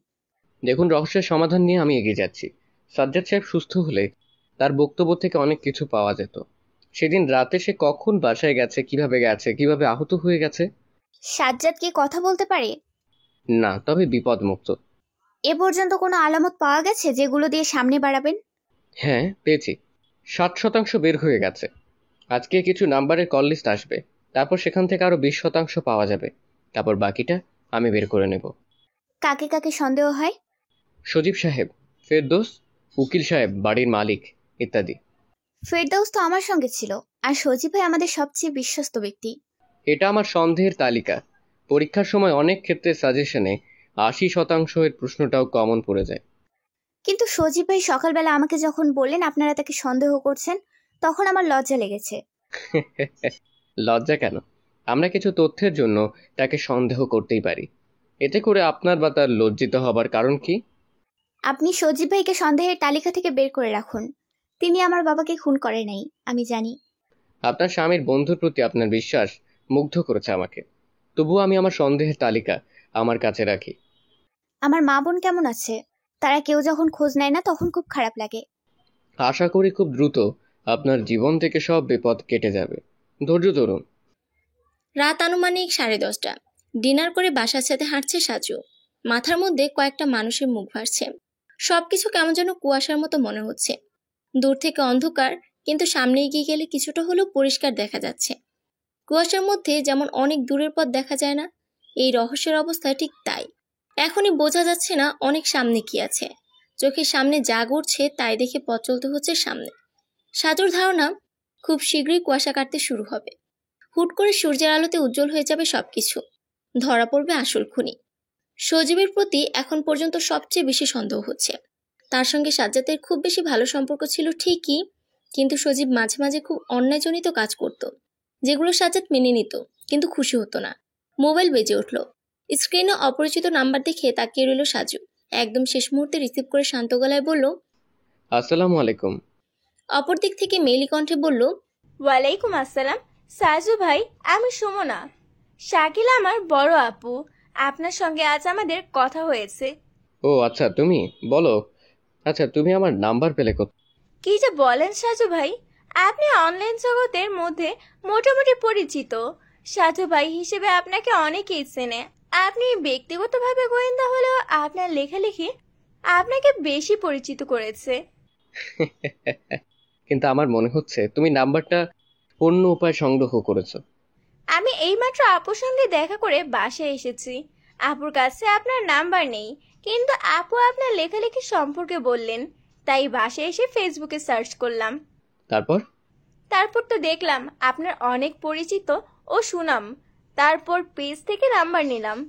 তবে আমি চাইলেই ফেরদৌস নামের ছেলেটার কাছ থেকে নিতে পারতাম, কারণ আপু বলেছিল আপনাকে নাকি ফেরদৌস নিয়ে এসেছে, তাই তার কাছে অবশ্যই নাম্বার আছে। বুঝলাম। তাহলে নিলে না কেন? সাজু ভাই, সত্যি বলতে ফেরদৌস ছেলেটার প্রতি আমার কেমন সন্দেহ হচ্ছে। লোকটা খুব অতিরিক্ত বাড়াবাড়ি। আপুর সঙ্গে পরিচয় করিয়ে দেওয়ার পর থেকে তার যাবতীয় কর্মকাণ্ড ফেলে রেখে আপুর পেছনে পড়ে আছে। হ্যাঁ, বিষয়টা আমাকেও ভাবাচ্ছে। সে আপুর সঙ্গে যা যা করতো সবকিছু আমার কাছে কল দিয়ে বলতো। বাবার খুনের পরও সে বারবার কল করতো। কেমন অদ্ভুত লাগে। আবার নিজেই বেশি ভালো হবার জন্য আপনাকে ডেকে নিয়ে এসেছে। যদি সে অপরাধের সঙ্গে জড়িত থাকে তাহলে যেন কোনোভাবেই তাকে সন্দেহ করা না হয়। তোমার ধারণা ঠিক। আমি ভাবছিলাম তার গ্রামের বাড়িতে যাব, সেখানে গিয়ে খোঁজ নিয়ে কিছু তো কথা জানা দরকার। ফেরদৌসের বোনের মৃত্যুর সঙ্গে কোনোভাবে সাজ্জাদ কিংবা তোমার বাবার কোনো হাত আছে কিনা কে জানে। দুলাভাই হবে না সাজু ভাই, কিন্তু বাবার হতেও পারে, কারণ তার সঙ্গে শহরের খারাপ কিছু মানুষ যোগাযোগ করত। ফেরদৌসের কথা অনুযায়ী তার বোনের স্বামী ছিল নেশা করত। এখন সেই কারণে কোনো যোগাযোগ নিশ্চয়ই হতে পারে। মেলা মেলা ধন্যবাদ সুমনা। মায়ের সামনে সাজ্জাদ ভাইকে ছাড়া আর কাউকে বাবার খুনি বলতে পারি না। মায়ের সম্পূর্ণ ধারণা যে বাবাকে খুন করেছে সাজ্জাদ ভাই, কিন্তু আমার ধারণা আসল খুনি দিব্যি ভালো আছে। তুমি চিন্তা করো না, আমি যেভাবেই হোক এই রহস্যের সমাধান করব। তোমার মাকে সান্ত্বনা দেবার দায়িত্ব তোমার। মাঝে মাঝে হাসপাতালে গিয়ে গোপনে সাজ্জাদকে দেখে এসো। থানায় গিয়ে বোনের সঙ্গে দেখা করবে। এই মুহূর্তে সম্পূর্ণ পরিবারের সবাইকে আলাদা করে শান্তি দিতে পারবে তুমি। সাজু ভাই, ঠিকই বলছি সুমনা, এমন সুযোগ সবার আসে না। কিন্তু সাজ্জাদ হাসপাতালে, শাকিলা থানায়, তোমার মা অসুস্থ হয়ে বাসায়। প্রতিটি মানুষের দরকার সান্ত্বনা এবং সঙ্গী। তোমাকে সেই দায়িত্ব পালন করতে হবে। দোয়া করবেন। আমার বাবা যতই খারাপ থাকুক, কিন্তু আমি চাই তার খুনি শাস্তি পাক। অবশ্যই পাবে। একটা প্রশ্ন করব সাজু ভাই? হ্যাঁ করো। রুহিকে? কেন? আর তুমি তার কথা কিভাবে জানো? আপনার কাছে কল করার আগে আমার একটা বান্ধবী কল করেছিল। সে জিজ্ঞাসা করেছিল যে আমার বাবার খুনের মামলা কে দেখেছেন। যখন বললাম সাজু ভাই, সে প্রচুর অবাক হয়ে গেল। কেন? আপনার পরিচিত পাঠিকা, সে আপনার সঙ্গে দেখা করত, কিন্তু এখন দেশের বাহিরে। ও আচ্ছা। আপনার কাছে একটা কথা জিজ্ঞাসা করতে বলে দিয়েছে। কি কথা? সে বলল সাজু ভাইকে জিজ্ঞাসা করে বলবে তার বন্ধু সজীবের কি খবর, আর রুহি কেমন আছে। আচ্ছা, আর একদিন বলবো তোমাকে। আসল কথা বলা হয়নি এখনো। কি কথা? বাবার উকিল বন্ধু আমাদের বাসায় এসেছিল। তিনি হঠাৎ মাকে অনেক বোঝাতে লাগলো। মা যেন আপুর বিরুদ্ধে মামলা তুলে নেয়। মা প্রথমে রাজি ছিল না, কিন্তু শেষ সময় মা রাজি হয়েছে। কালকে সকালে থানায় গিয়ে আপুর মামলা তুলে নেবে মা। তাহলে খুবই ভালো হবে। সাজ্জাদের পাশে এই মুহূর্তে শাকিলার খুব দরকার। আজ তাহলে রাখি সাজু ভাই, আপনি একটু ফেরদৌসের বিষয় ভালো করে খোঁজ করুন। হ্যাঁ করব। পরদিন বেলা 11টা। রেস্টুরেন্টে বসে বসে রুটি দিয়ে গ্রিল খাচ্ছে সাজু ভাই ও রামিসা। রামিসা আজ শাড়ি পরেছে। হুট করে এমন পরিবর্তন কেন সেটা সাজু বুঝতে পারছে না। তাই নিয়ে কথা হচ্ছিল। এমন সময় ওসি সাহেবের কল এসেছে। Hello sir. সাজু সাহেব, আপনি কোথায়? আমি রেস্টুরেন্টে। কিন্তু কেন? তাড়াতাড়ি হাসপাতালে আসতে পারবেন? কেউ একজন সাজ্জাদকে কিছু একটা খাইয়ে দিয়েছে। শরীর দ্রুত অবনতি হচ্ছে। বলেন কি, ভিতরে কে প্রবেশ করেছে? ডাক্তার ও নার্স ছাড়া আজকে সাজ্জাদের স্ত্রী এসেছেন 1 ঘন্টাখানেক আগে। শাকিলা বের হয়েছে? হ্যাঁ, সকালবেলা তার মা তাকে ছাড়িয়ে নিয়ে এসেছে, কিন্তু সে হাসপাতালে আসতেই এমন পরিস্থিতির সৃষ্টি হয়েছে। তার মানে কি শাকিলার মধ্যে গন্ডগোল নাকি? সে কি চায় না সাজ্জাদ বাঁচুক? সাজ্জাদ বাঁচলে সেই রাতের গোপন কিছু বের হবে নাকি? আপনি একটু হাসপাতালে আসুন। হাসপাতালে সবার সামনে শাকিলা কেঁদে কেঁদে বলল, আমি সাজ্জাদকে খুব ভালোবাসি, তাকে কেন মারতে চাইবো বলেন? ওসি সাহেব বললেন, নিজেকে নির্দোষ প্রমাণ করতে কিংবা সাক্ষী হিসাবে যেন বেঁচে না থাকে সেজন্য। শাকিলার কান্না বাড়তে লাগলো। কান্নার জন্য সে কথা বলতে পারছে না। চারিদিকে অনেক মানুষ জড়ো হয়ে গেছে। সাজু ভাই, রামিসা, ওসি সাহেব, সুমনা, ফেরদৌস, আরো অনেকে। কিছু অপরিচিত মুখ আছে, এরা হয়তো আশেপাশের কোনো রোগীর স্বজন হতে পারে। অসহায়ের মতো কান্না করতে করতে সাজুর দিকে চোখ পড়তে 2 পা এগিয়ে গিয়ে সাজুর ডান হাতটা ধরে কেঁদে কেঁদে বলল, সাজু ভাই, আপনি অন্তত বিশ্বাস করুন, আমার স্বামী সাজ্জাদকে আমি অনেক ভালোবাসি। ওর কোনো ক্ষতি হোক সেটা স্বপ্নেও ভাবিনি। মা বাবা চাইতো না বিধায় মনের বিরুদ্ধে গিয়ে আমি ওকে কষ্ট দিয়েছি। কিন্তু বিশ্বাস করুন সাজু ভাই, ওকে যতটা কষ্ট দিয়েছি সবচেয়ে বেশি কষ্ট আমি ভোগ করেছি। হ্যাঁ, আমি। সাজু বলল, কিন্তু আপনার খাবার খেয়ে তো সাজ্জাদ অসুস্থ হয়ে গেছে। ভাগ্যিস 1 চুমুক জুস খাবার সঙ্গে সঙ্গে নার্স নিষেধ করেছে, কারণ সাজ্জাদের এসব খাওয়া ঠিক না, নাহলে তো পুরোটা খাইয়ে দিতেন। শাকিলা পূর্বের ন্যায় আরো অসহায় বোধ করতে লাগলো নিজেকে। সে সাজুর হাতটা চেপে ধরে শুধু বলল, আমি সত্যিই জানি না জুসের মধ্যে এসব কই থেকে এসেছে। যদি জানতাম তাহলে নিজে খেয়ে মরে যেতাম, তবু ওকে দিতাম না। ওসি সাহেব বলল, আপনার স্বামীর বন্ধুর মতন আপনাকেও হাসপাতাল থেকে বের করে দিচ্ছি। আমি আমার সাজ্জাদকে রেখে কোথাও যাব না, মেরে ফেললেও না। আপনারা আমার কথা একটু বিশ্বাস করুন স্যার, আমি কিছু করিনি। এবার সাজু কিছুক্ষণ ভাবলো, তারপর হাত দিয়ে শাকিলাকে দাঁড় করিয়ে বলল, থানায় তোমাকে আনতে কে কে গিয়েছিল? মা, সুমনা আর ফেরদৌস। মামলা তুলে নিয়ে মা সেখান থেকে বাসায় চলে গেছে, আর আমরা 3 জনে চলে এসেছি হাসপাতালে। খাবারগুলো কখন কিনেছেন? সিএনজি করে আসার সময় আমায় হঠাৎ করে ফেরদৌস বলল কিছু কিনে নিয়ে যাই। তখন রাস্তার পাশে সিএনজি থামিয়ে আমি আর সুমনা বসেছিলাম, আর ফেরদৌস কিনে এনেছে। ও আচ্ছা, বুঝতে পেরেছি। তার মানে কেনার সময় ফেরদৌস সাহেব ওই বিষাক্ত ওষুধটা মিশিয়ে দিয়েছে। কিন্তু বোতল নতুন ছিল, আমি নিজের হাতে সেটা খুলেছি। যদি পূর্ব পরিকল্পিত হয়ে থাকে তাহলে নিশ্চয়ই ইঞ্জেকশন করার সিরিঞ্জের মধ্যে আগেই বিষাক্ত ওষুধ ছিল, সেটাই বোতলে পুশ করছে। এবার উৎসুক জনতা ফেরদৌসের দিকে তাকিয়ে রইল। ফেরদৌস যেন আকাশ থেকে পড়ে একদম স্থির হয়ে গেল। নিজের চোখ আর কানকে বিশ্বাস করাতে পারছে না যে সাজু ভাই তাকে সন্দেহ করে বিষাক্ত ওষুধ মেশানোর কাহিনী গড়গড় করে বলে দিচ্ছে। ফেরদৌস বলল, এসব কি বলছেন আপনি? আমি কেন করতে যাব? আমি তো চাই তাদের সবার ভালো হোক। নিজের দৈনিক ব্যস্ততা রেখে আমি আপুর সঙ্গে আছি, নিজের বোনের মতো সম্মান করি বলে এত কিছু করলাম, আর সেখানে আমাকেই ফাঁসিয়ে দেওয়া হচ্ছে। ওসি সাহেব বললেন, তোমাকে ফাঁসানো হচ্ছে না, বরং তুমি নিজেই ফেঁসে যাওয়ার কাজ করেছো। তাই যা যা করছো সত্যি সত্যি বলো। থানায় গিয়ে যদি রিমান্ডের দরকার হয় তাহলে তো। ফেরদৌস শাকিলার দিকে তাকিয়ে করুণ কণ্ঠে বলল, আপু, আমাকে কেন দোষারোপ করছেন বলেন?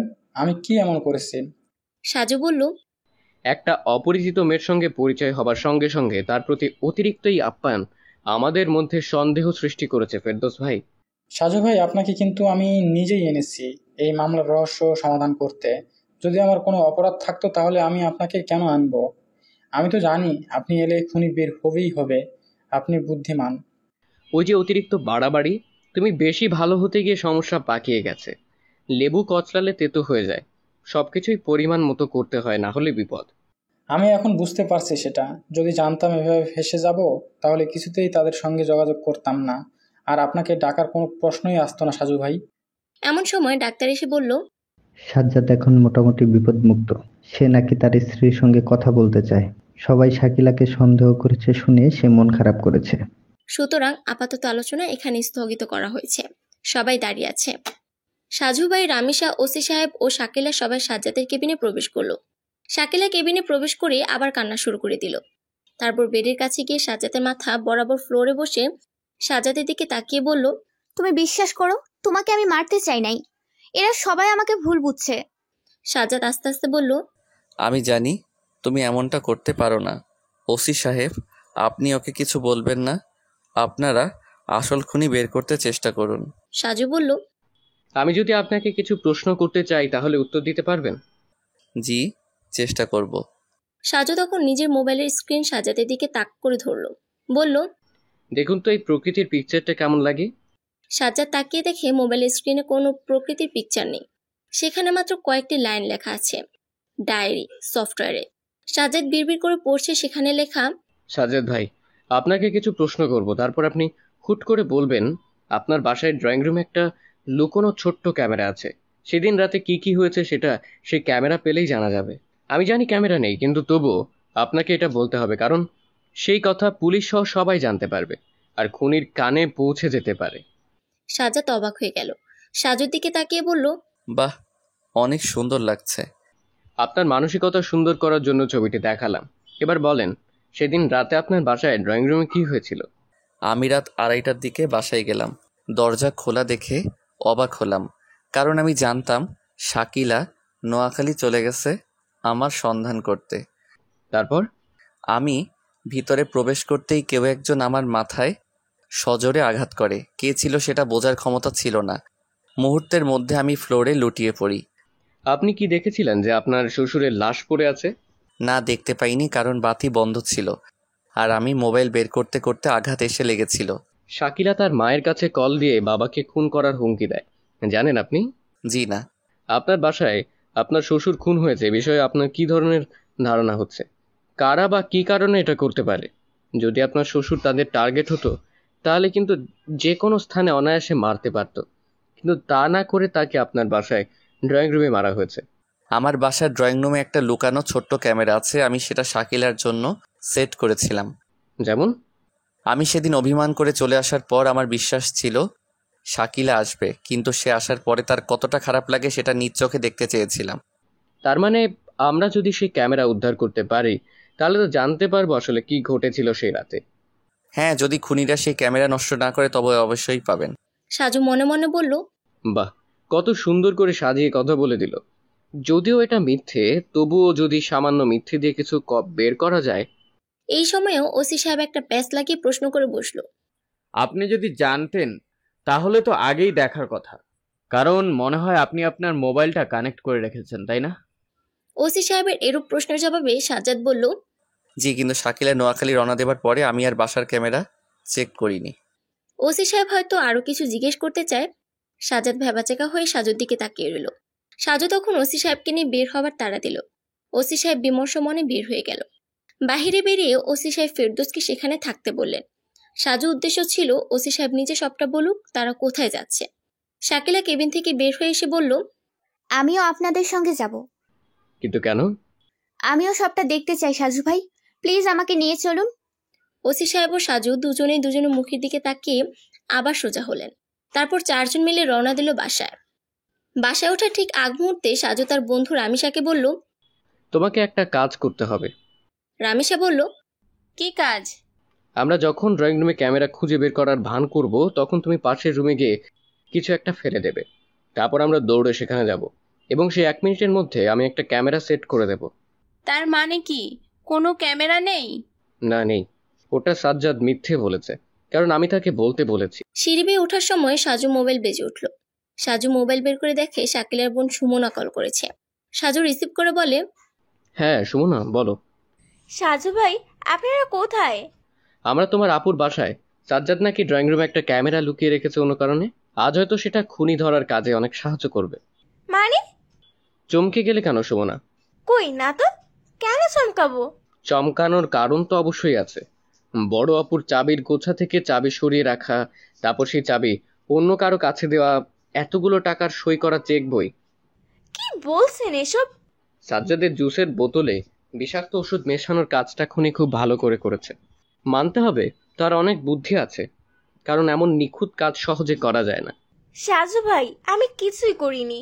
শাকিল আপুর কাছ থেকে চাবি নিয়েছি ঠিকই, কিন্তু আমি বাবাকে খুন করিনি। আমি তো তোমাকে বলিনি, তুমি কেন শুধু শুধু এসব বলছো? তাহলে ওভাবে কথা বললেন কেন? আপনার নিশ্চয়ই আমাকে সন্দেহ হচ্ছে, নাহলে কেন এমন প্রশ্ন করলেন? আমি তো সবাইকে সন্দেহ করি সুমনা। তোমার আপু, দুলাভাই, সজীব সাহেব, ফেরদৌস, এরা সবাই আমার সন্দেহের তালিকায় আছে। আমি আপনার সঙ্গে এখনই দেখা করতে চাই সাজু ভাই, সত্যি বলছি আমি কিছুই করিনি। তাহলে তোমার বোনের বাসায় চলে এসো, আমরা সবাই সেখানেই আছি। সাজু মোবাইলের কথা শুনে শাকিলা ও ওসি সাহেব দুজনেই তাকিয়ে রইল। সাজু কিছু না বলে চুপচাপ উপর উঠতে লাগলো। তার সঙ্গে সঙ্গে উঠে যাচ্ছে বাকিরা। দরজা খুলে বাসায় প্রবেশ করলো সবাই। সাজু তখন চারিদিকে তাকিয়ে খুঁজতে লাগলো। রামিসা ঠিকই পাশের রুমে গিয়ে একটা গ্লাস ফেলে দিল। ওসি সাহেব ও শাকিলা সেদিকে গিয়েছে ঠিকই, কিন্তু সাজু কোনো ক্যামেরা স্থাপন করে নাই। ড্রয়িং রুম থেকে বেডরুমে গিয়ে চারিদিকে তাকিয়ে অস্বাভাবিক কিছু খোঁজার চেষ্টা। তেমন কিছু এলোমেলো চোখে পড়ে নাই। ওসি সাহেব মনে হয় বেশি আশাহত হয়ে গেছে, কারণ সমস্ত ফ্ল্যাট তন্ন তন্ন করে কোথাও ক্যামেরা পাওয়া যায় না। রামেশা নিজেও অবাক হলো, কারণ তাকে যে দায়িত্ব দেওয়া হয়েছে সে সেটা পালন করেছে। তাহলে সাজু ভাই কেন তার কাজটা করে নাই? নাকি নতুন কোনো পরিকল্পনা? ওসি সাহেব একবার জিজ্ঞেস করেছিলেন তখন সুমনার সঙ্গে কি নিয়ে কথা হয়েছে। সাজু বলল, যে সুমনা আসলেই সবকিছু বলবে। আপনি একটা কাজ করেন ওসি সাহেব। কি কাজ? হাসপাতালে কল দিয়ে ফেরদৌসকে সঙ্গে নিয়ে একজন পুলিশকে আসতে বলেন। যেহেতু এখানে সবকিছু ঘটেছে, সেহেতু এখানেই সকল সমস্যার সমাধান করে দেয়। সুমনা এসেছে। তার সমস্ত চোখে মুখে লেপ্টে আছে চিন্তার ছাপ। সোফায় বসে সাজু সুমনার দিকে তাকিয়ে বলল, এত তাড়াতাড়ি চলে এলে? বাবার খুনি কে জানা গেছে? না, এখনো জানা যায়নি, তবে আজকেই জানা যাবে, চিন্তা করো না। ক্যামেরা পাওয়া গেছে? না, আমি সানোয়ার হোসেন মানে শাকিলার বন্ধুকে এখানে আসতে বলেছি। তিনি এলেই আসল খুনি বের হয়ে যাবে। শাকিলা যেন চমকে গেল, বলল, সানোয়ার সে এখানে কিভাবে আসবে? সাজু বলল, অবাক হবার কিছু নেই। আপনার বাবার কিছু অবৈধ কাজের সঙ্গীদের লিস্ট তৈরি করে ফেলেছে সানোয়ার। তার সেই লিস্টের মধ্যে আসল খুনি আছে। সে আসুক, ততক্ষণ পর্যন্ত অপেক্ষা করতে হবে। সবাই যেন থমথমে। একটু পরে দরজা দিয়ে প্রবেশ করলো ফেরদৌস ও একজন পুলিশ।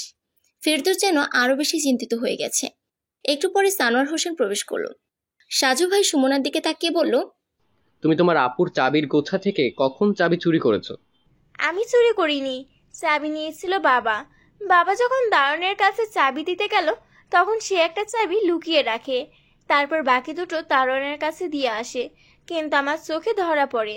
আমি বাবার কাছে জিজ্ঞাসা করলাম, তখন বাবা আমাকে ধমক দিলেন আর বললেন এই কথা যেন কেউ না জানে। তিনি সাজ্জাদ ভাইকে উচিত শিক্ষা দিবেন। শাকিলা বলল, তাহলে তুই পরদিন সকালে আমাকে বলিসনি কেন? সুমনা কেঁদে কেঁদে বলল, আপু আমাকে মাফ করে দিও, তুমি এমনিতেই বাবার প্রতি অনেক রেগে আছো তখন, তাই নতুন কিছু বলে তোমার রাগ বাড়াতে চাইনি। ভেবেছিলাম তুমি তো ভাইয়ের কাছে যাচ্ছ, তাহলে বাবা চাবি দিয়ে কি করবে? সাজু ভাই বললেন, তবুও তোমার বলা উচিত ছিল। হ্যাঁ, আমি বলতে চেয়েছিলাম, আর সেই জন্য আপুর সঙ্গে বলেছিলাম যে বাবার বিষয়ে কিছু কথা বলবো, তবে সেটা সরাসরি। কিন্তু তার আগেই তো সবকিছু এমন এলোমেলো হয়ে গেল। সাজু বলল, তোমার বাবা যখন এই বাসায় এসেছে তখন তুমি কি জানতে? হ্যাঁ জানতাম। বাবা কাকে যেন কল দিয়ে বলেছে, তুমি তৈরি থাকো আমি আসতেছি, আজকে একটা ব্যবস্থা করতেই হবে। আমি ভাবলাম আপু দুলা ভাই দুজনেই তো নোয়াখালী, তাই ফাঁকা বাসায় গিয়ে কি করবে তারা। কিন্তু তবুও মনটা খারাপ লাগে, তাই আপুর কাছে কল দিলাম, কিন্তু আপু রিসিভ করেনি রাতে। ওসি সাহেব বলল, তারপর তুমি যখন দেখলে তোমার বাবা বাসায় ফিরছে না, তখন একাই বের হয়ে গেলে, তাই না? না, আমি বাইরে আসিনি। আমাদের বাসার দারোয়ান কাকাকে জিজ্ঞাসা করে জানতে পারেন। কিন্তু আমি যদি জানতে পারতাম বাবা এই রাতেই খুন হবে, তাহলে ঠিকই বের হতাম। সাজু ভাই তখন ফেরদৌসের দিকে তাকিয়ে রইল। ফেরদৌস কাচুমাচু হয়ে গেল। সাজু বলল, তোমার দুলাভাই খুব নেশা করতো, তাই না? জি। শাকিলার বাবা মাদক ব্যবসা করতেন টুকটাক। তার অফিসের চাকরি ছিল লোক দেখানো। আর তোমার দুলাভাই ছিল তার একজন রেগুলার কাস্টমার। অনেক টাকা বাকি পড়ার কারণে সেই টাকা পরিশোধ করতে না পারায় শাকিলার বাবা তোমার আপুর বাসায় গিয়েছিল, ঠিক? জি। বলো তো আমি কিভাবে জানলাম? জানি না সাজু ভাই, তবে হ্যাঁ এটা সত্যি যে আমি আপুর বাবাকে আগে একবার দেখেছি, কিন্তু তিনি যে আপুর বাবা সেটা জানতাম না। আমি ঢাকায় এসে জানতে পেরেছি। আমি স্পেশালভাবে দুটো মানুষকে তোমাদের দুজনের পেছনে রেখেছিলাম ফেরদৌস। মানে? দুজনের পিছনে মানে কি? আমি আর সুমনা? মুখ ফসকে সুমনার নাম বের হয়ে গেল। কিন্তু এছাড়া তো কারোর সঙ্গে কথা বা পরিচয় নেই আমার। তোমার সঙ্গে কার পরিচয় আছে তা দিয়ে তো আমি লোক নিয়োগ করিনি। তাহলে? তোমার পিছনে যাকে নিয়োগ করা হয়েছে সেই বের করেছে তোমার আপুর বাসায় শাকিলার বাবার প্রবেশ করা, ইত্যাদি ইত্যাদি। দেখুন, সেটা আমার দুলা ভাইয়ের অপরাধ ছিল, তাই সেই বিষয়ে কিছু বলার ছিল না। আর সেদিনের পর থেকে আমি আমার আপু দুলা ভাইয়ের সঙ্গে কথা বলতাম না। সাজু এবার সানোয়ারের দিকে তাকিয়ে বলল, সানোয়ার ভাই, এবার আপনার লিস্টটা আমার কাছে দেন তো। সানোয়ার তার লিস্ট বের করে দিল। 7টা নাম সেখানে লেখা আছে। সাজু সেগুলো চোখ বিলিয়ে তারপর বলল, 7টা মহাদেশ থেকে 7টা নাম লিখে নিয়ে এসেছেন, কিন্তু আপনার নাম কই? সানোয়ার বলল, মানে আমার নাম কেন থাকবে এখানে? আশ্চর্য, আঙ্কেলের সঙ্গে তার ডানহাত হিসেবে কাজ করবেন, রাতারাতি টাকা ইনকাম করবেন, আর নিজের নাম ব্যবহার করবেন না? আমি কখনো তার সঙ্গে এসব বিষয়ে যোগাযোগ করতাম না। শাকিলা আমার বন্ধু, তাই তার বাবার পরিচয়ে তাকে চিনি। তাহলে প্রতিদিন এত কথা কিসের জন্য হতো জানতে পারি? এমনকি খুন হবার রাতে বাসায় বসে যিনি যাকে কল করেছে সেই ব্যক্তি আপনি। মানে সুমনা সেদিন রাতে আপনার সঙ্গেই কথা বলতে শুনেছে। আঙ্কেল আমাকে কল করতেন শাকিলাকে বোঝানোর জন্য। সাজ্জাদকে ডিভোর্স দিয়ে সে যেন তার বাবার কথা শুনে, সেটাই বোঝানোর জন্য তিনি বলতেন। আজকে সকালে আপনি হাসপাতালে এসেছেন তাই না? হ্যাঁ, এসেছিলাম। হাসপাতালের নিচে শাকিলা দাঁড়িয়ে আছে দেখে অবাক হলাম, কারণ তাকে জেল থেকে বের করা হয়েছে জানতাম না। আমি শুধু দেখা করতে চেয়েছিলাম। সাজু বলল, শাকিলা, আপনি কিন্তু আমাকে বলেন নাই সকালবেলা সানোয়ার এসেছিল। আপনি তো জিজ্ঞেস করেননি সাজু ভাই। তাহলে এখন বলো, সানোয়ার হোসেনের সঙ্গে তোমার কি কথা হয়েছে? আমরা একসঙ্গে সিঁড়ি দিয়ে উঠছিলাম, হঠাৎ করে সানোয়ারের কল আসে, আর সানোয়ার সেখান থেকে বিদায় নিয়ে চলে যায়। আপনার সেই জুস আর খাবারের প্যাকেট কার কাছে ছিল? আপনার কাছে নাকি সুমনা আর ফেরদৌস এদের দুজনের কাছে? আমার কাছেই ছিল, কিন্তু সিঁড়ি দিয়ে ওঠার সময় সানোয়ার বলল আমার কষ্ট হবে, তাই সে ওটা নেবে। বাহ, আর তখন দৃষ্টির অগোচরে জুসের মধ্যে বিষাক্ত ওষুধ মেশানোর কাজটা করা হয়েছে। তারপর সে মোবাইলে কল আসার অভিনয় করে তোমার সঙ্গে বিদায় নিয়ে চলে যায়, কারণ সে জানতো সে বিষাক্ত ওষুধ খাওয়ানোর দায়িত্ব তুমি পালন করবে। সবাই হাঁ হয়ে গেল। সানোয়ার সেই মুহূর্তে একটা অপ্রত্যাশিত কাজ করে ফেলল। পকেট থেকে একটা পিস্তল বের করে তার কাছেই থাকা সুমনার গলায় ধরল। সাজু শান্ত গলায় বলল, এমনিতে একটা খুনের দায় আপনার ঘাড়ে আছে, আর একটা ভুল করে সেটা ভারী করবেন না। সাজ্জাদকে খুনের পরিকল্পনা করা উচিত ছিল না সানোয়ার হোসেন সাহেব, তাহলে আরো কিছুদিন গা ঢাকা দিয়ে চলতে পারতেন আপনি। আমি দ্বিতীয় অনুসন্ধান করতে লোক দিচ্ছিলাম আপনার পেছনে। একজন সবসময় ফেরদৌসের তথ্য বের করত, আর অন্যজনে আপনার তথ্য বের করত। আপনি যখন হাসপাতালে গেছেন বা শাকিলার সঙ্গে দেখা করে কথা বলেছেন, সেই মেসেজ আমার কাছে এসেছে, কিন্তু দেখতে দেরি হয়ে গেছে। আমি মেসেজ চেক করেছি। ওসি সাহেব কল করার পরে ততক্ষণে শাকিলা জুস খাইয়ে দিয়েছে, কিন্তু মেসেজ পেলেও বুঝতে পারতাম না, কারণ সে শুধু লিখেছেন যে আপনি হাসপাতালে গিয়ে শাকিলার সঙ্গে দেখা করে চলে এসেছেন। কিন্তু আমি যখন হাসপাতালে গিয়ে জানতে পারলাম, তখন মেসেজের কথা মিলিয়ে নিলাম। তখন ওসি সাহেব ও শাকিলাকে সামনে রেখে সাজ্জাদকে দিয়ে নাটক করলাম। বাসায় একটা ক্যামেরা আছে বলে তাদের নিয়ে এলাম, কিন্তু সে কথা আপনার কাছে পৌঁছলো না, তাই বাধ্য হয়ে নিজে কিন্তু কল দিয়ে আপনাকে এখানে নামের লিস্ট নিয়ে আসতে বলেছি। যাই হোক, এবার বলেন সে রাতে কি কি করেছেন আর কিভাবে করেছেন?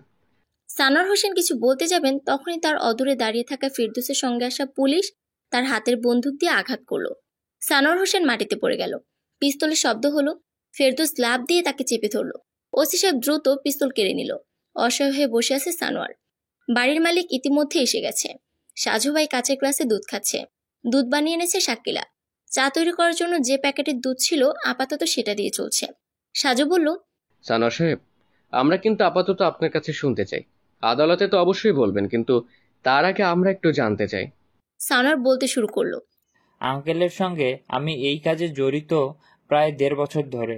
সব সময় আমি আমাদের বয়সী নেশা করত এমন মানুষ জোগাড় করতাম। সব কিছু খুব গোপনভাবে চলছিল, কিন্তু সেদিন রাতে হঠাৎ করে কল দিয়ে বলল শাকিলার বাসায় যেতে হবে। আমি বা আঙ্কেল কেউ জানতাম না শাকিলা বাসায় নেই। আঙ্কেলের টার্গেট ছিল বাসার মধ্যে কিছু মাদক লুকিয়ে রাখবেন, তারপর পুলিশের মাধ্যমে তাকে ফাঁসানো হবে। কিন্তু আমরা বাসায় গিয়ে দেখি বাসা তালাবদ্ধ। আঙ্কেল তখন পকেট থেকে চাবি বের করে বলল, কপাল ভালো যে চাবি নিয়ে এসেছে, কিন্তু এত রাতে দরজায় তালা ঝুলছে কেন? আমরা ভেতরে প্রবেশ করলাম। বেডরুমে গিয়ে আলমারির চাবি খুঁজতে লাগলেন আঙ্কেল। হঠাৎ করে বালিশের তলায় চেক বই পেল। আমাকে দেখালেন সেই চেক বই। আমি যখন দেখলাম সবগুলোই সই করা আছে, তখন উন্মাদ হয়ে গেলাম। বললাম যে 50-50 ভাগ হবে, কিন্তু আঙ্কেল 1 টাকাও দেবে না বলেই আমাকে মা তুলে গালি দিল। তখনই আমার মাথা খারাপ হয়ে গেল, তাই রান্নাঘরে গিয়ে খুঁজে খুঁজে ছুরি বের করলাম। ড্রাইভিং রুমে এসে আঙ্কেলকে কিছু বলার সুযোগ না দিয়েই ছুরি চালিয়ে দিলাম। একটা চিৎকার তিনি করেছিলেন তখন, কিন্তু বাহিরে শব্দ যায় নাই। আমি আঙ্কেলের লাশ দেখে বাতি বন্ধ করে বের হলাম, আর তখনই সিঁড়ি বেয়ে কারোর উপরে ওঠার শব্দ পেলাম। উকি দিয়ে দেখি সাজ্জাদ আসছে, আর তখনই ভয় পেলাম। আমি আবার রুমের মধ্যে প্রবেশ করলাম। একটা লোহার রড আগেই দেখেছিলাম, সেটা হাতে নিলাম। সাজ্জাদ প্রবেশ করতেই তাকে আঘাত করি। সাজ্জাদ মাটিতে লুটিয়ে পড়ে। তারপর সেই ছুরি ও রডের মাধ্যমে আমার হাতের ছাপ মুছে নিলাম, আর সাজ্জাদের হাতের ছাপ দিয়ে দিলাম। সাজু বলল, আপনি তো শিক্ষিত মানুষ, তাহলে আপনার তো জানা দরকার ছিল যে এতগুলো টাকার ব্যাপারে ব্যাংক থেকে অ্যাকাউন্টের মালিকের কাছে কল দিবে। ওসি সাহেব বললেন, ওর কিছু জানতে হবে না, যা জানানো সবকিছু থানায় গিয়ে জানাবো। ঠিক আছে, তাই করুন। আর শাকিলা ম্যাডাম, আপনি হাসপাতালে চলে যান। সাজ্জাদ ভাইকে বলবেন সবকিছু। সে সুস্থ হয়ে বাসায় এলে আমি একদিন এসে দেখা করে যাব। কেবিনে বিছানায় শুয়ে আছে সাজ্জাদ। তার বুকে হাত দিয়ে আরেকটা হাত মাথায় রেখে বসে আছে শাকিলা। সুমনা, ফেরদৌস ও সুমনার মা দাঁড়িয়ে আছে কাছেই। সাজ্জাদের মুখে সামান্য হাসি, শাকিলার চোখে পানি। সে কাঁদছে। তার এক চোখে বাবা হারানোর যন্ত্রণা, আরেক চোখে স্বামী সুস্থ হবার আনন্দ। সমাপ্ত।